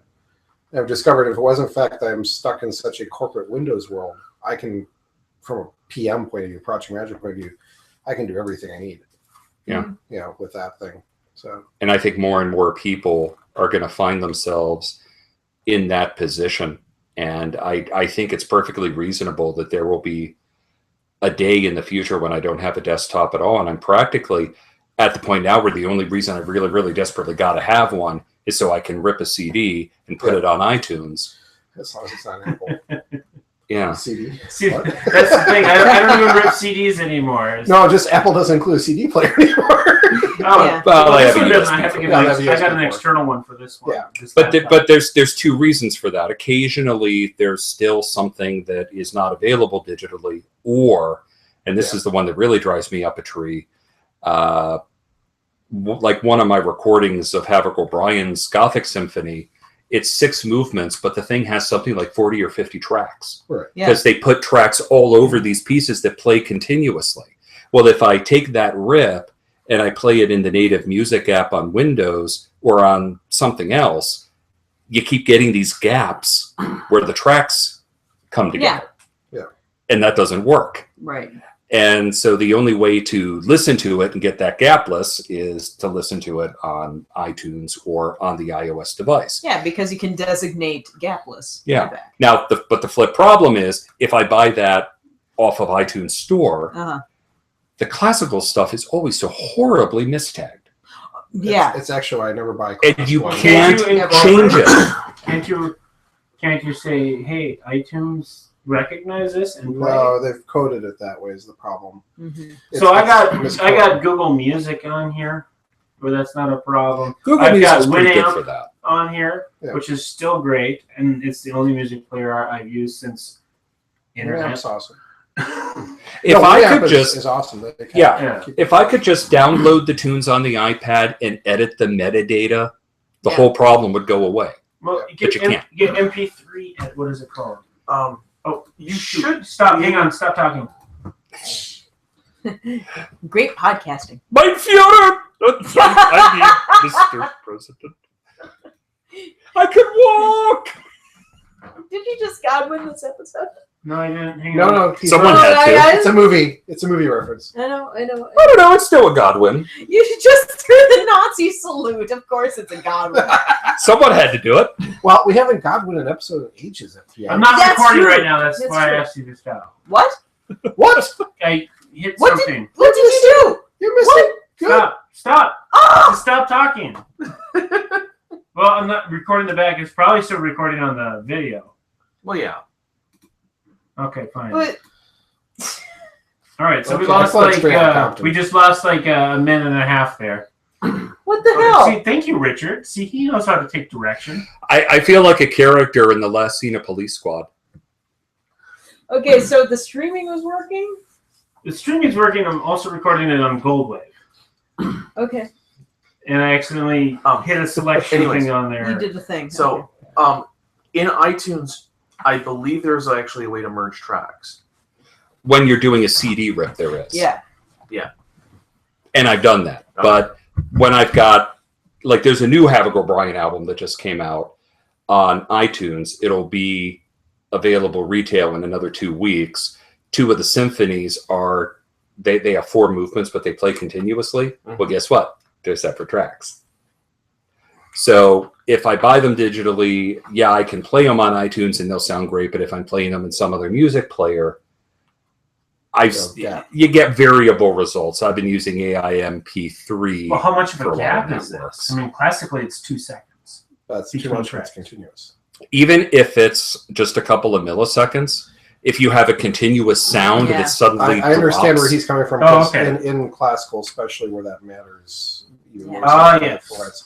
Any little or throws it out. basically. yeah, or there's like a lot of That's- electronic albums, a lot of jar. Can you get It's me like when playing like a Jaded cynic? and Brain Stew from Green Day, and there's that little track jump in there. It throws you off. a cynic? Yeah, I am. I know. It is Yeah, that.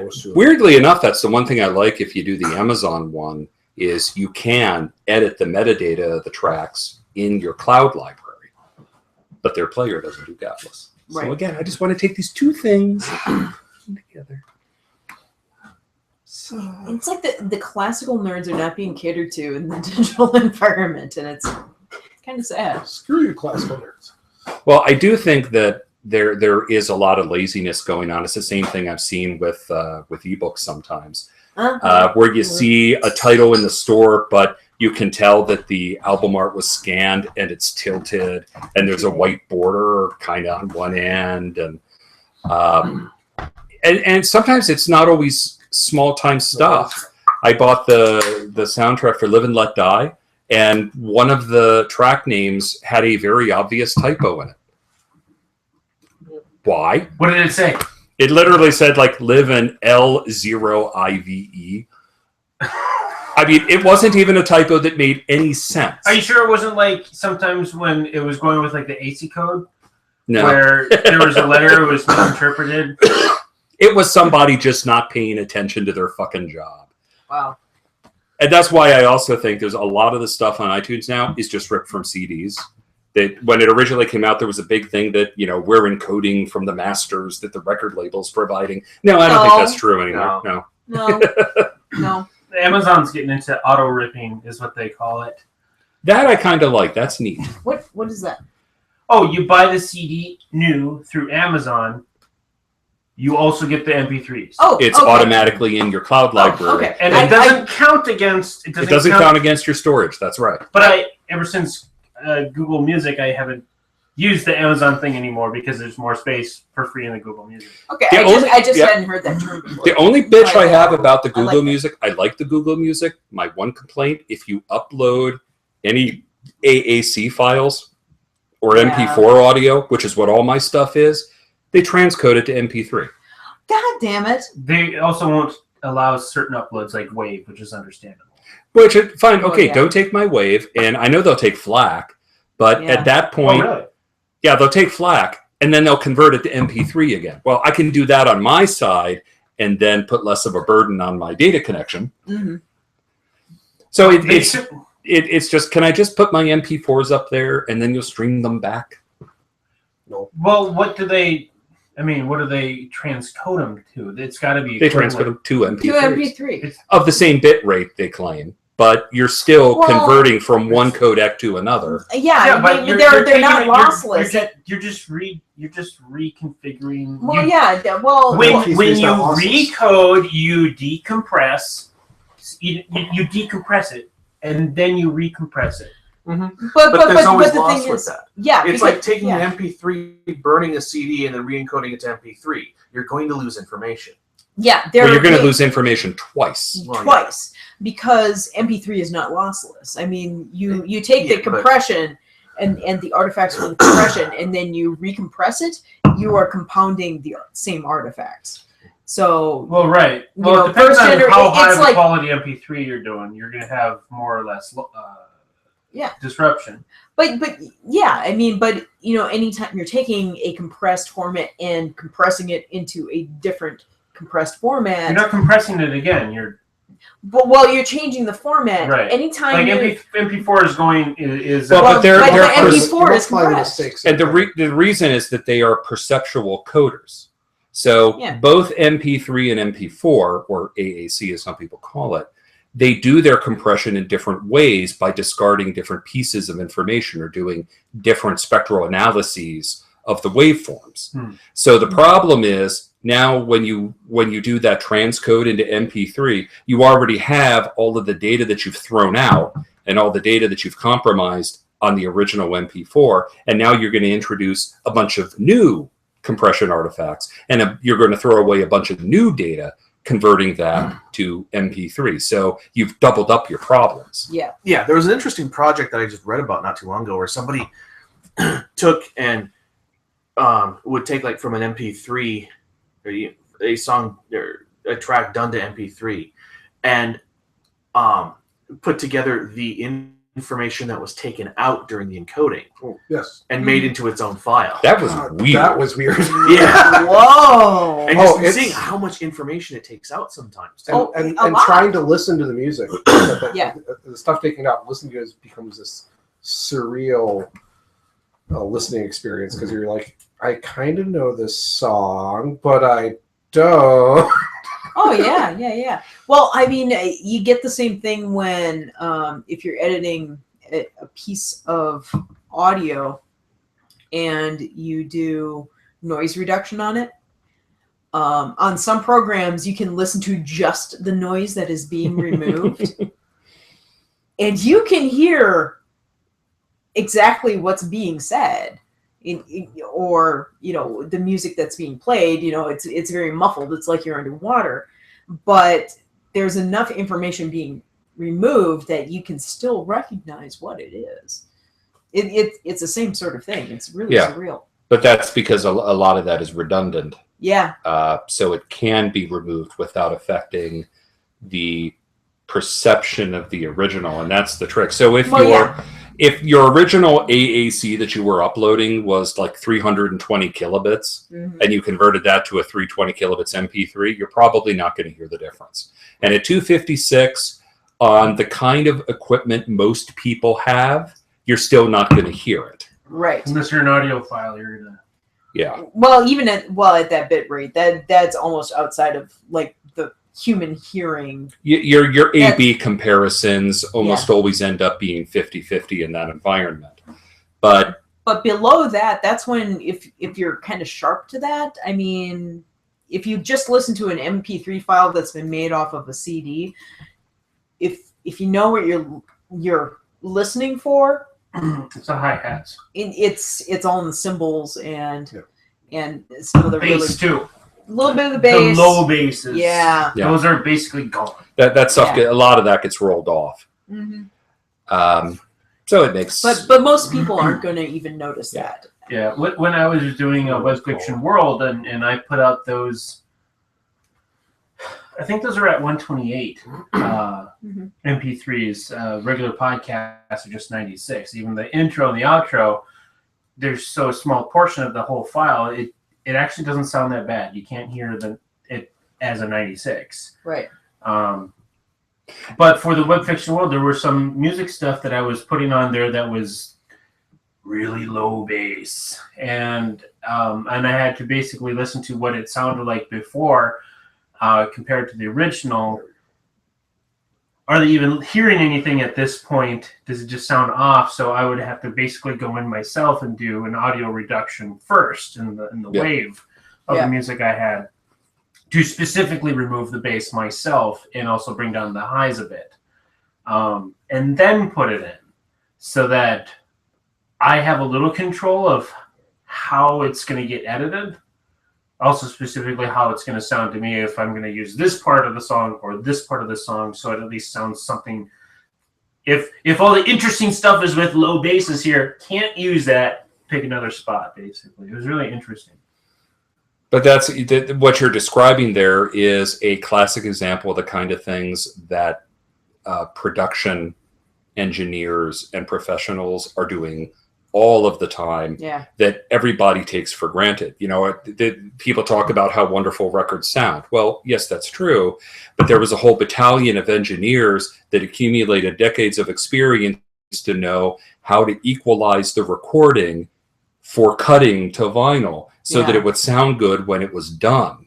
On a lot of those, if you actually heard the final master tape that was used to cut the wax master, they sound awful. That's why some early CDs sounded awful, because that's what those CDs were made from. That's why people like Bob Ludwig, who, if you actually look at credits on recordings, he's every fucking where.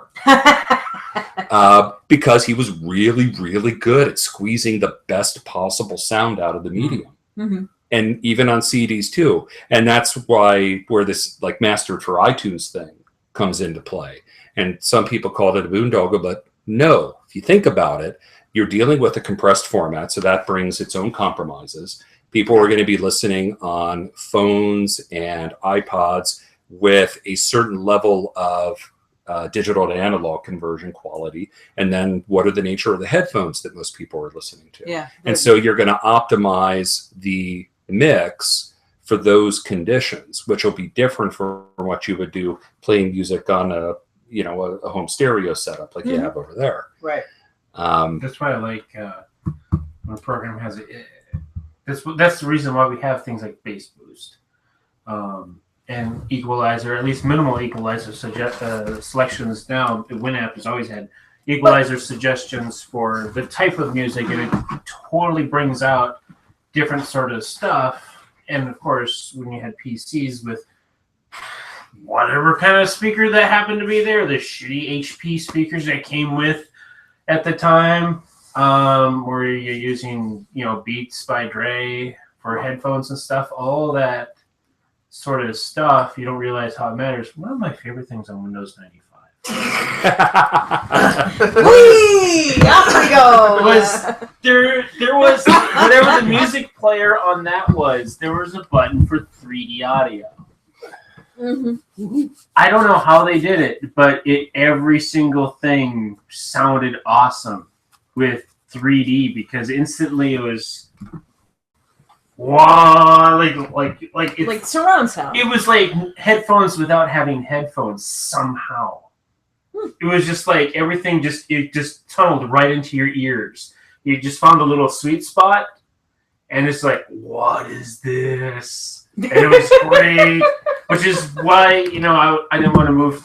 I think it was one of the reasons I didn't want to move to XP, 95 XP. Yeah, because we had 95 forever. It's like I always played music in that. XP is like, where's my 3D audio? And Do it with Doom. no, I didn't even get to XP until Doom Charlie. Okay, now I want to do a new backpack for Doom.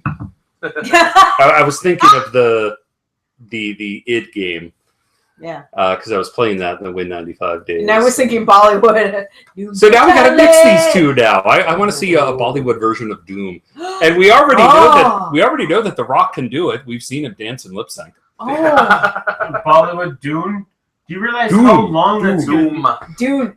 Although a Bollywood Dune is even better. I was going to say, Sorry, Hodorowski's Bollywood. I was going to say that'd be a 5-hour movie. Quick, another Kickstarter! Kickstart that. Here's the Hodorowski. Can you do dancing songs? No, that's people.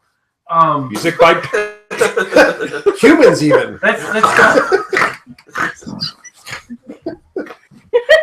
Fest, don't break Melissa. That's picking up.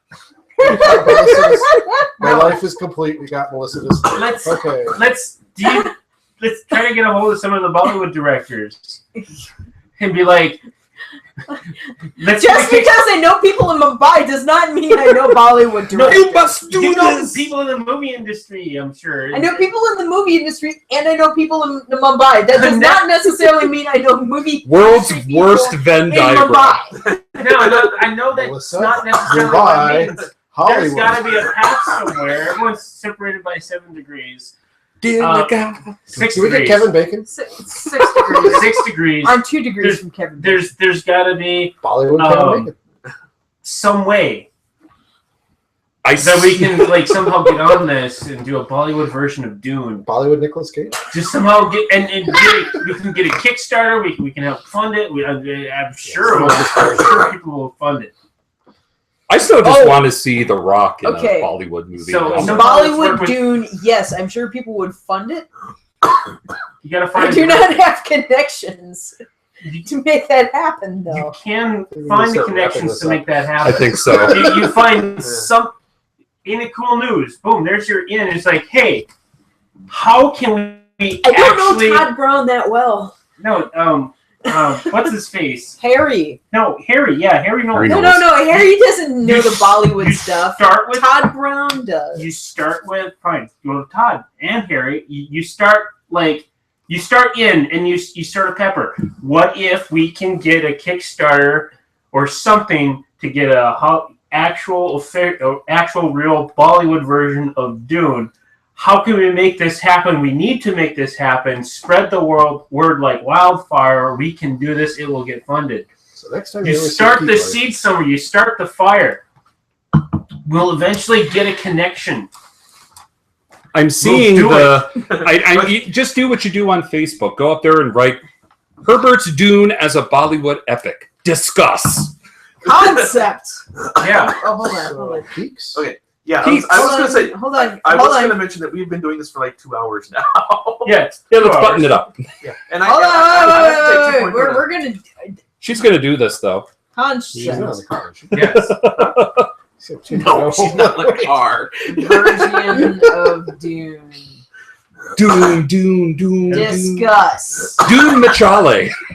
Charlie. Okay. CC at Harry Knowles. Well, at Geek. Geek 666. But can we get Amir Khan? Yeah. With comma perhaps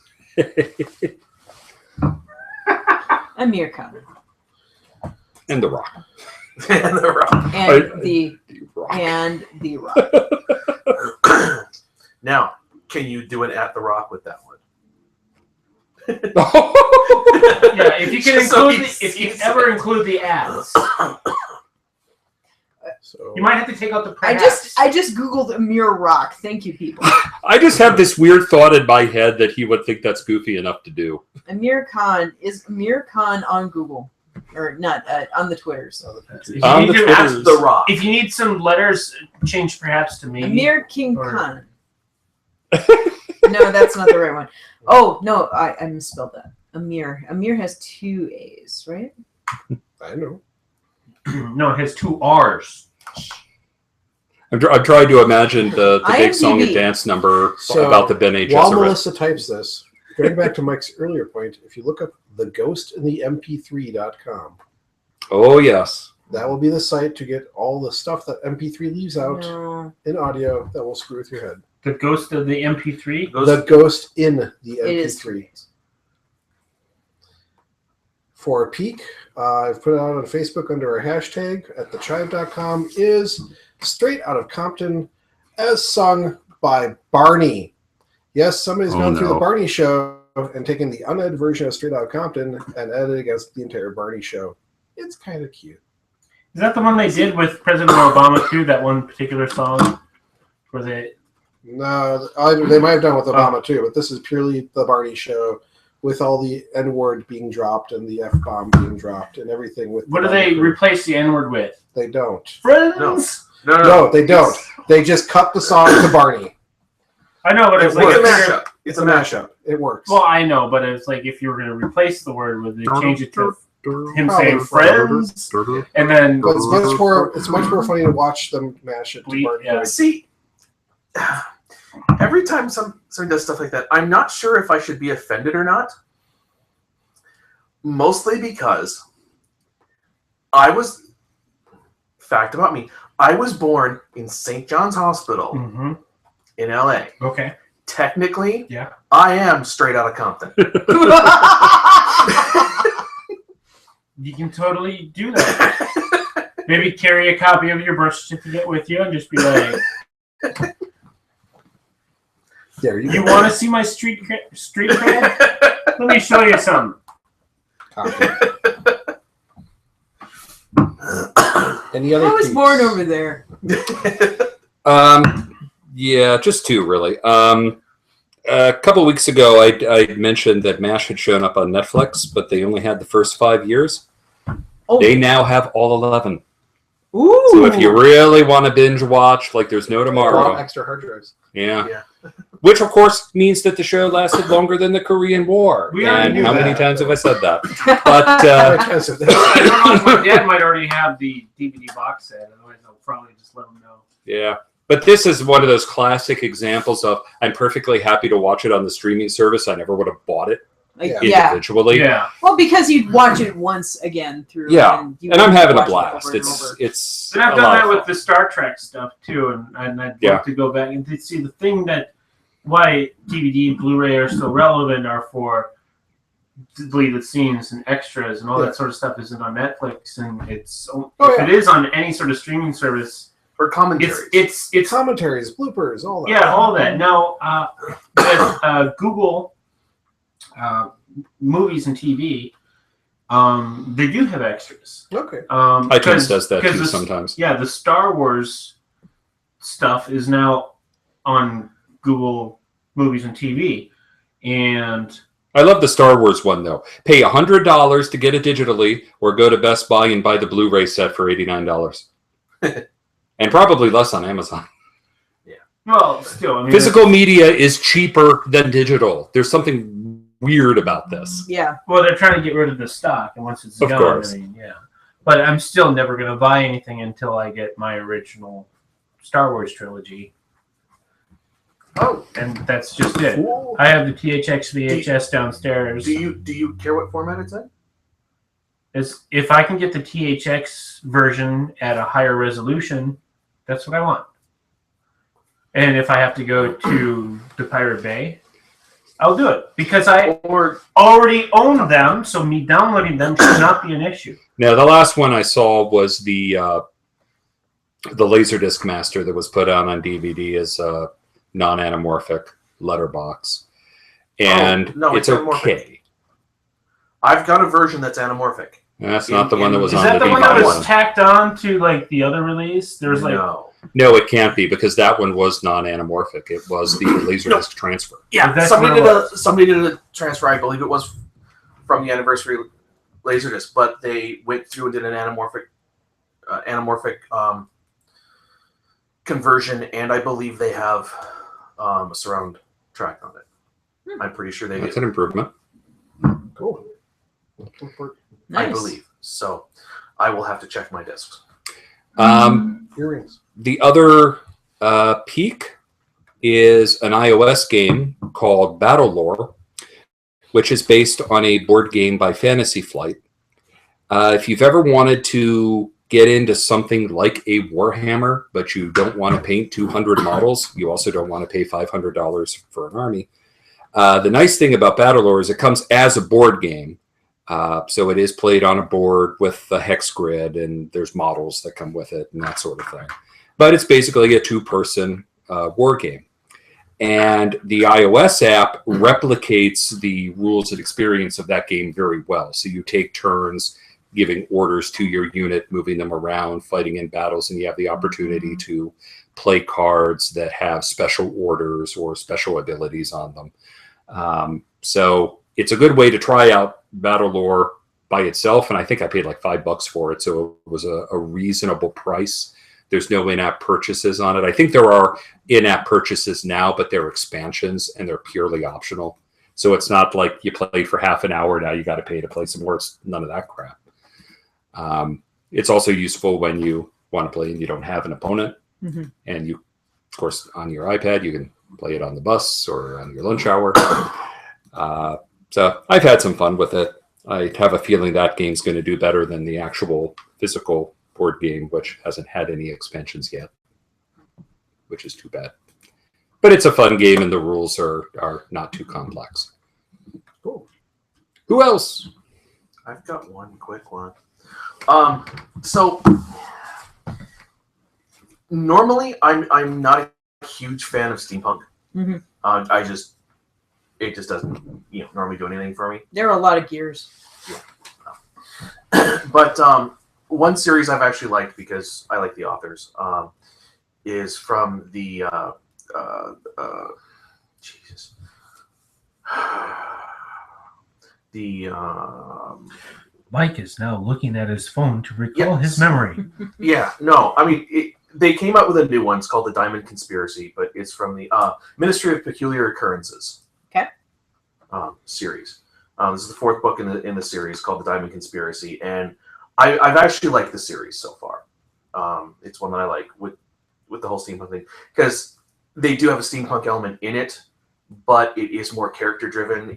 They have mentions of things and a lot of stuff around it, but it's still in and of itself doesn't focus on the technology. It focuses on the characters. Mm-hmm. So it's just an environment. Nice. And I am liking the series, and so that one just came out. I'm listening to it now on Audible. Cool. And Nice. yeah, Very nice. so yeah, the first one, if you guys want to get into it, is called Phoenix Rising. And so yeah, there's Phoenix Rising, and then there's the Janus Affair, and then Dawn's Early Light, and now the Diamond Conspiracy. And who's the author? T. Morris and Pip Ballantyne. That's why it's ringing a bell. Okay. I'm sorry. Once you've heard the name Pip Ballantyne for a writer, that's one of those names that sticks in your head. Yeah, it's Like, true. who was one of Abraham Lincoln's vice presidents? Hannibal Hamlin. Now, try to forget that you ever heard the name Hannibal Hamlin.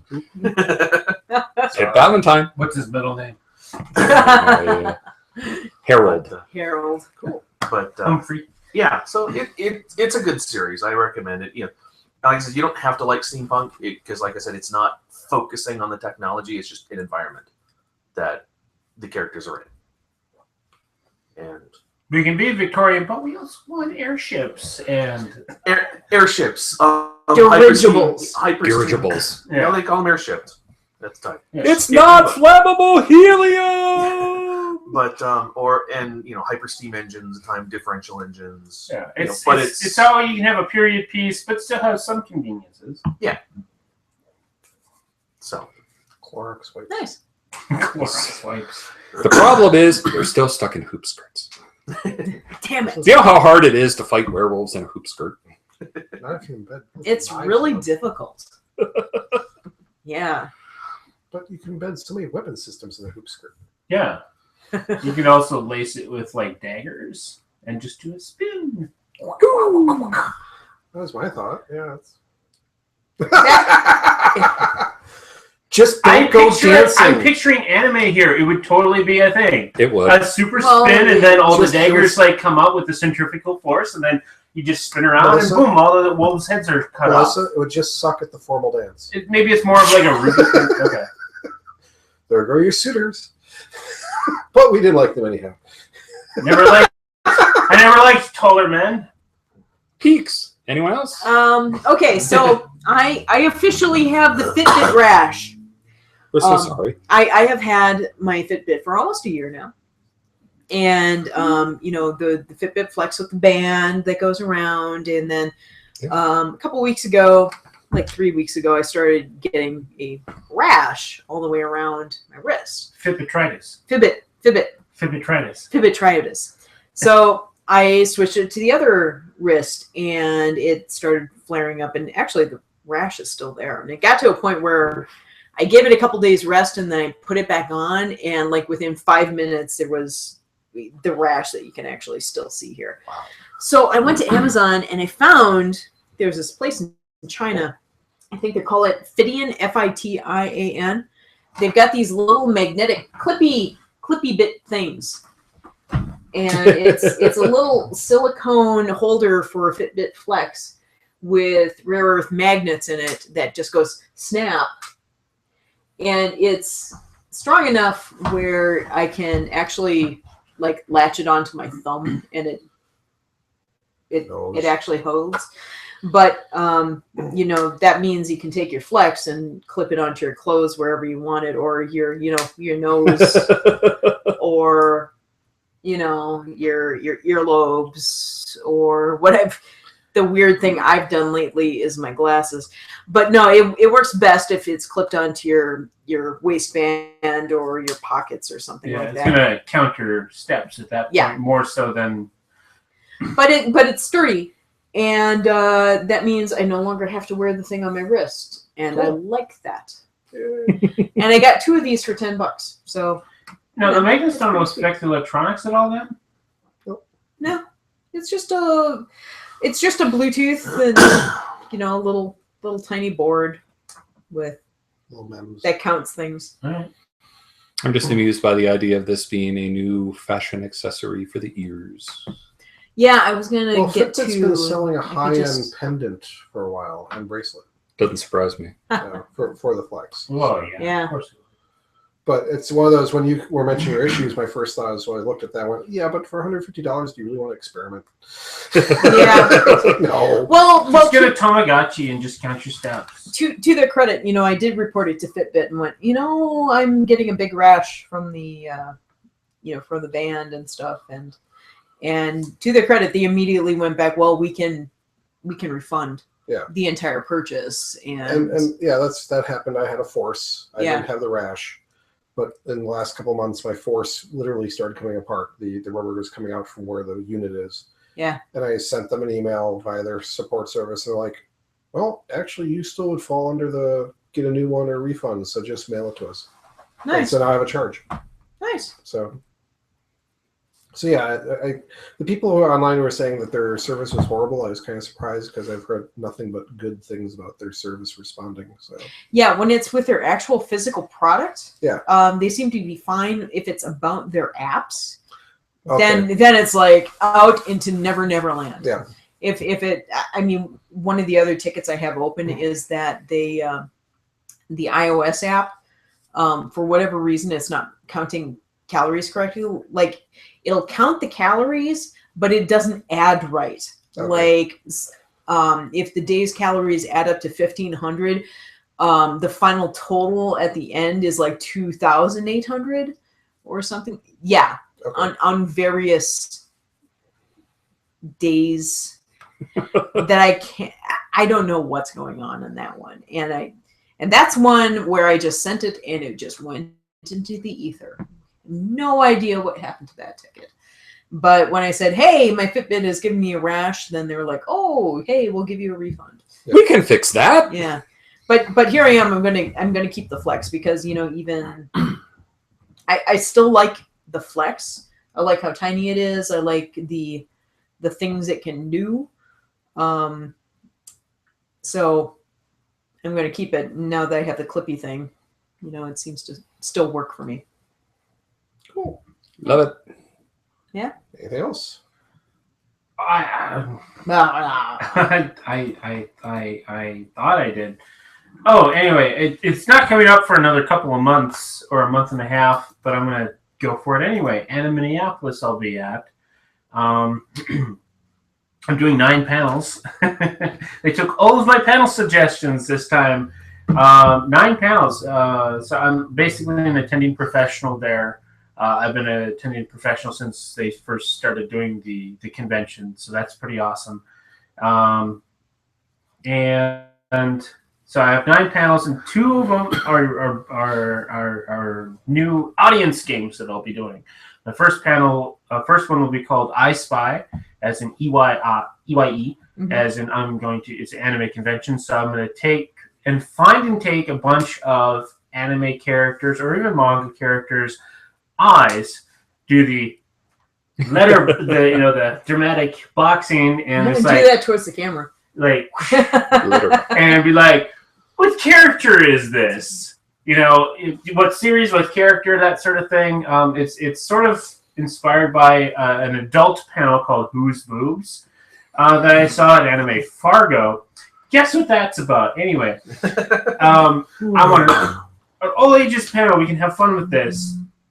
Because part of the fun about the Who's Boobs thing is like we had people shouting out, "Oh, that's whatever series," because they recognized the art style, and I'm like, who is this? Like, not really like focused on the boobs as much as like, what's yeah. So I figured that'd be fun with actually, you know, something that everyone can enjoy. And I also got another one that's kind of the same thing, only it's supposed to be. It's called That's Not a Knife, is what I'm calling it. And it basically be all the weapons that I can find of various anime shows and things like that. I might end up drawing some of them or just finding clips or art online or whatever. Hey, what series and character is this weapon to? You know, and just I don't know how to, you know, I can have it so everyone just shouts out whatever and just has fun, or find people that are going to be like teams or something like that. But I don't really have like money for like doing like any sort of big prize or whatever, so I might just bring candy or something. I don't know. But Candy is a powerful motivator. Yeah. So I'll figure out. I'll buy a bunch of boxes of Pocky then, I guess, and Haichu. So, but not at the con, at like Noodles United or something like that, or from online, you know, where it's affordable. Yeah, I'll do that. Pokey. So that I'll peek that. Sure. Hooray! Yay! I'm sorry, and this has nothing to do with you, but when you said I'm in 9 panels this year, I immediately pictured Melissa over there going, "That's it."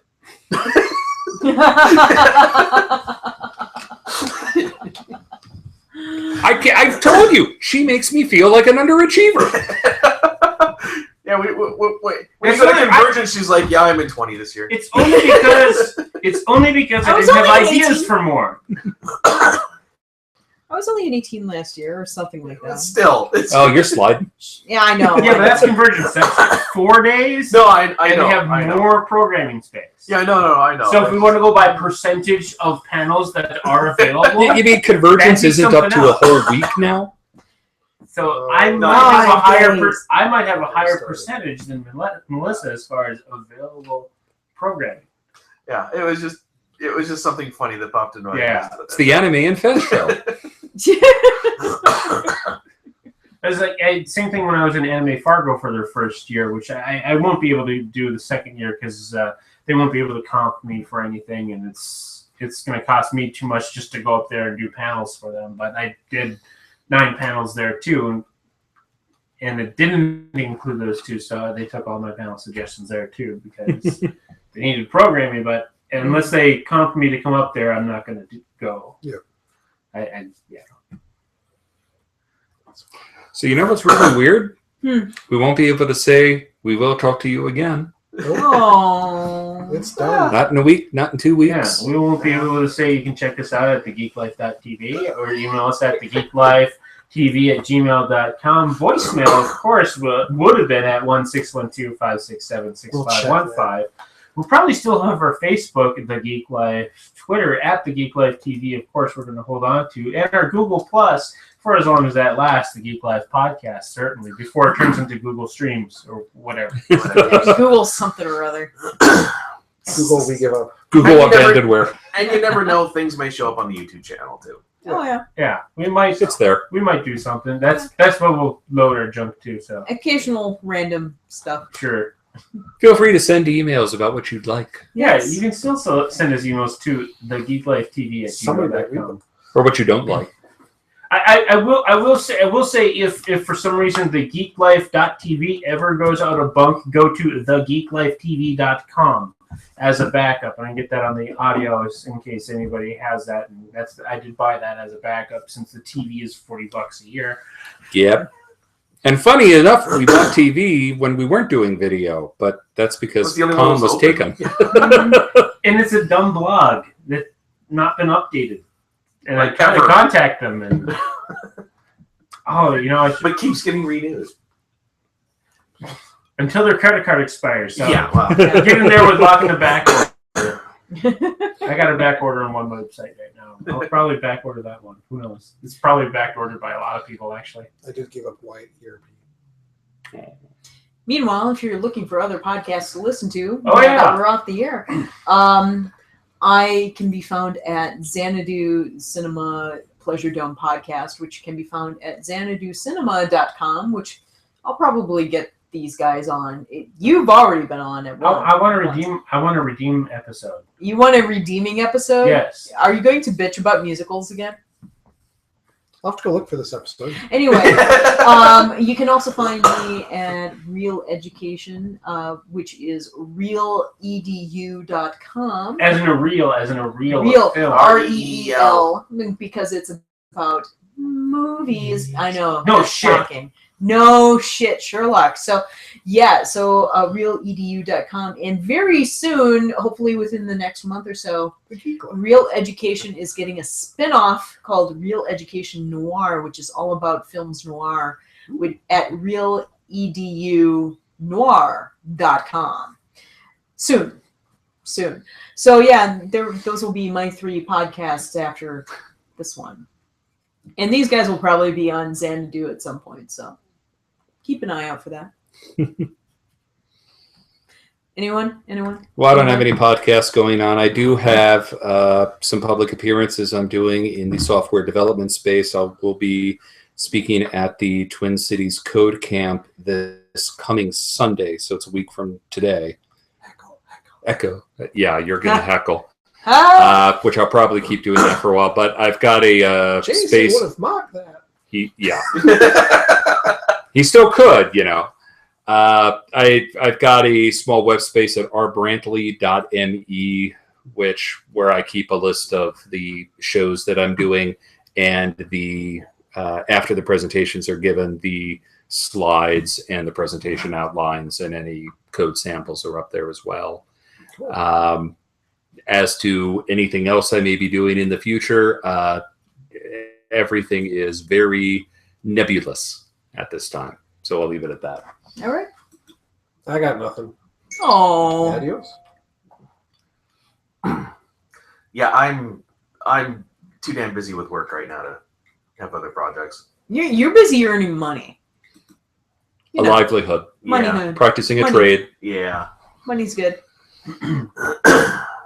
Festery? I do want to thank Tree Lobsters at Tree Lobsters on Twitter, of course, treelobsters.com. Yes. If he's still doing his comic, For he sticking is. with us. for this whole sticking with time. us, as well as Yes. Simon or Big B Spin PA on Twitter, which doesn't have any sort of website, but BS&P. for being Big one of our BS most Big BS and PA. okay, Brian. one of our most dedicated listeners Mhm. Had 'em on. for sticking around with us. So thanks to them. And Wendy. Hey, Oh, Wendy. yeah. Wendy, hi Wendy. Oh yeah, of course. She has to listen because you're here. Yeah, your wife listens to your podcast. Occasionally, Wendy should also be on Insanity. I tweeted. her. Everybody should be. Oh, before I forgot, We got the microphone. whatever temporal references Are you aside. drunk? As a Dr. Who fan, Actually, that made yeah. complete sense. It's wibbly wobbly. I drank that pretty fast. See, Did you get smashed on a blue moon? I had the idea the other day that we should get a business card that's a punch card for all of the Minneapolis podcasts. For if you've appeared on it, you get a punch. Yes. There you go. Yes. and that's just the idea. But I think we should do it somehow. So that'll be something, maybe, and that'll certainly something be geeky that'll come up. And of course, we'll tweet, retweet stuff here and there, or tweet stuff that are interesting and geeky as they come around, such as a petition for Stephen Moffat to stop using the word clever. I am so signing that. Yeah. We'll here we are. Let me retweet. I can see this now. If you get all the things punched on the card, you're in a club. It's like, the like You get a free SNL. beer. It's like the SNL 5-timers or Yes. something. Yes. You get the velvet jackets and the pipe and a glass of scotch. And Yeah. you get to chat with all the other 5-timers. And Yeah. Yeah. Yeah. Yeah. Yeah. Yeah. Yeah. Yeah! You must do this. You get access to a We special could have like a forum. bonus five punches, like in the middle. That'd be like on a podcast that is also now no more. Yeah. Derelict. You'd be like the ex podcasters group, like the ex presidents. Where you want a ghost cast. Yeah, Mhm. there you go. Ghostcast. There we go. All right, so that has been the Geek Life at thegeeklife.tv. I have been Fest for whatever reason you guys kept me around with Mike, Later. Paul, Adios. Richard, Ciao. and Melissa. Bye-bye.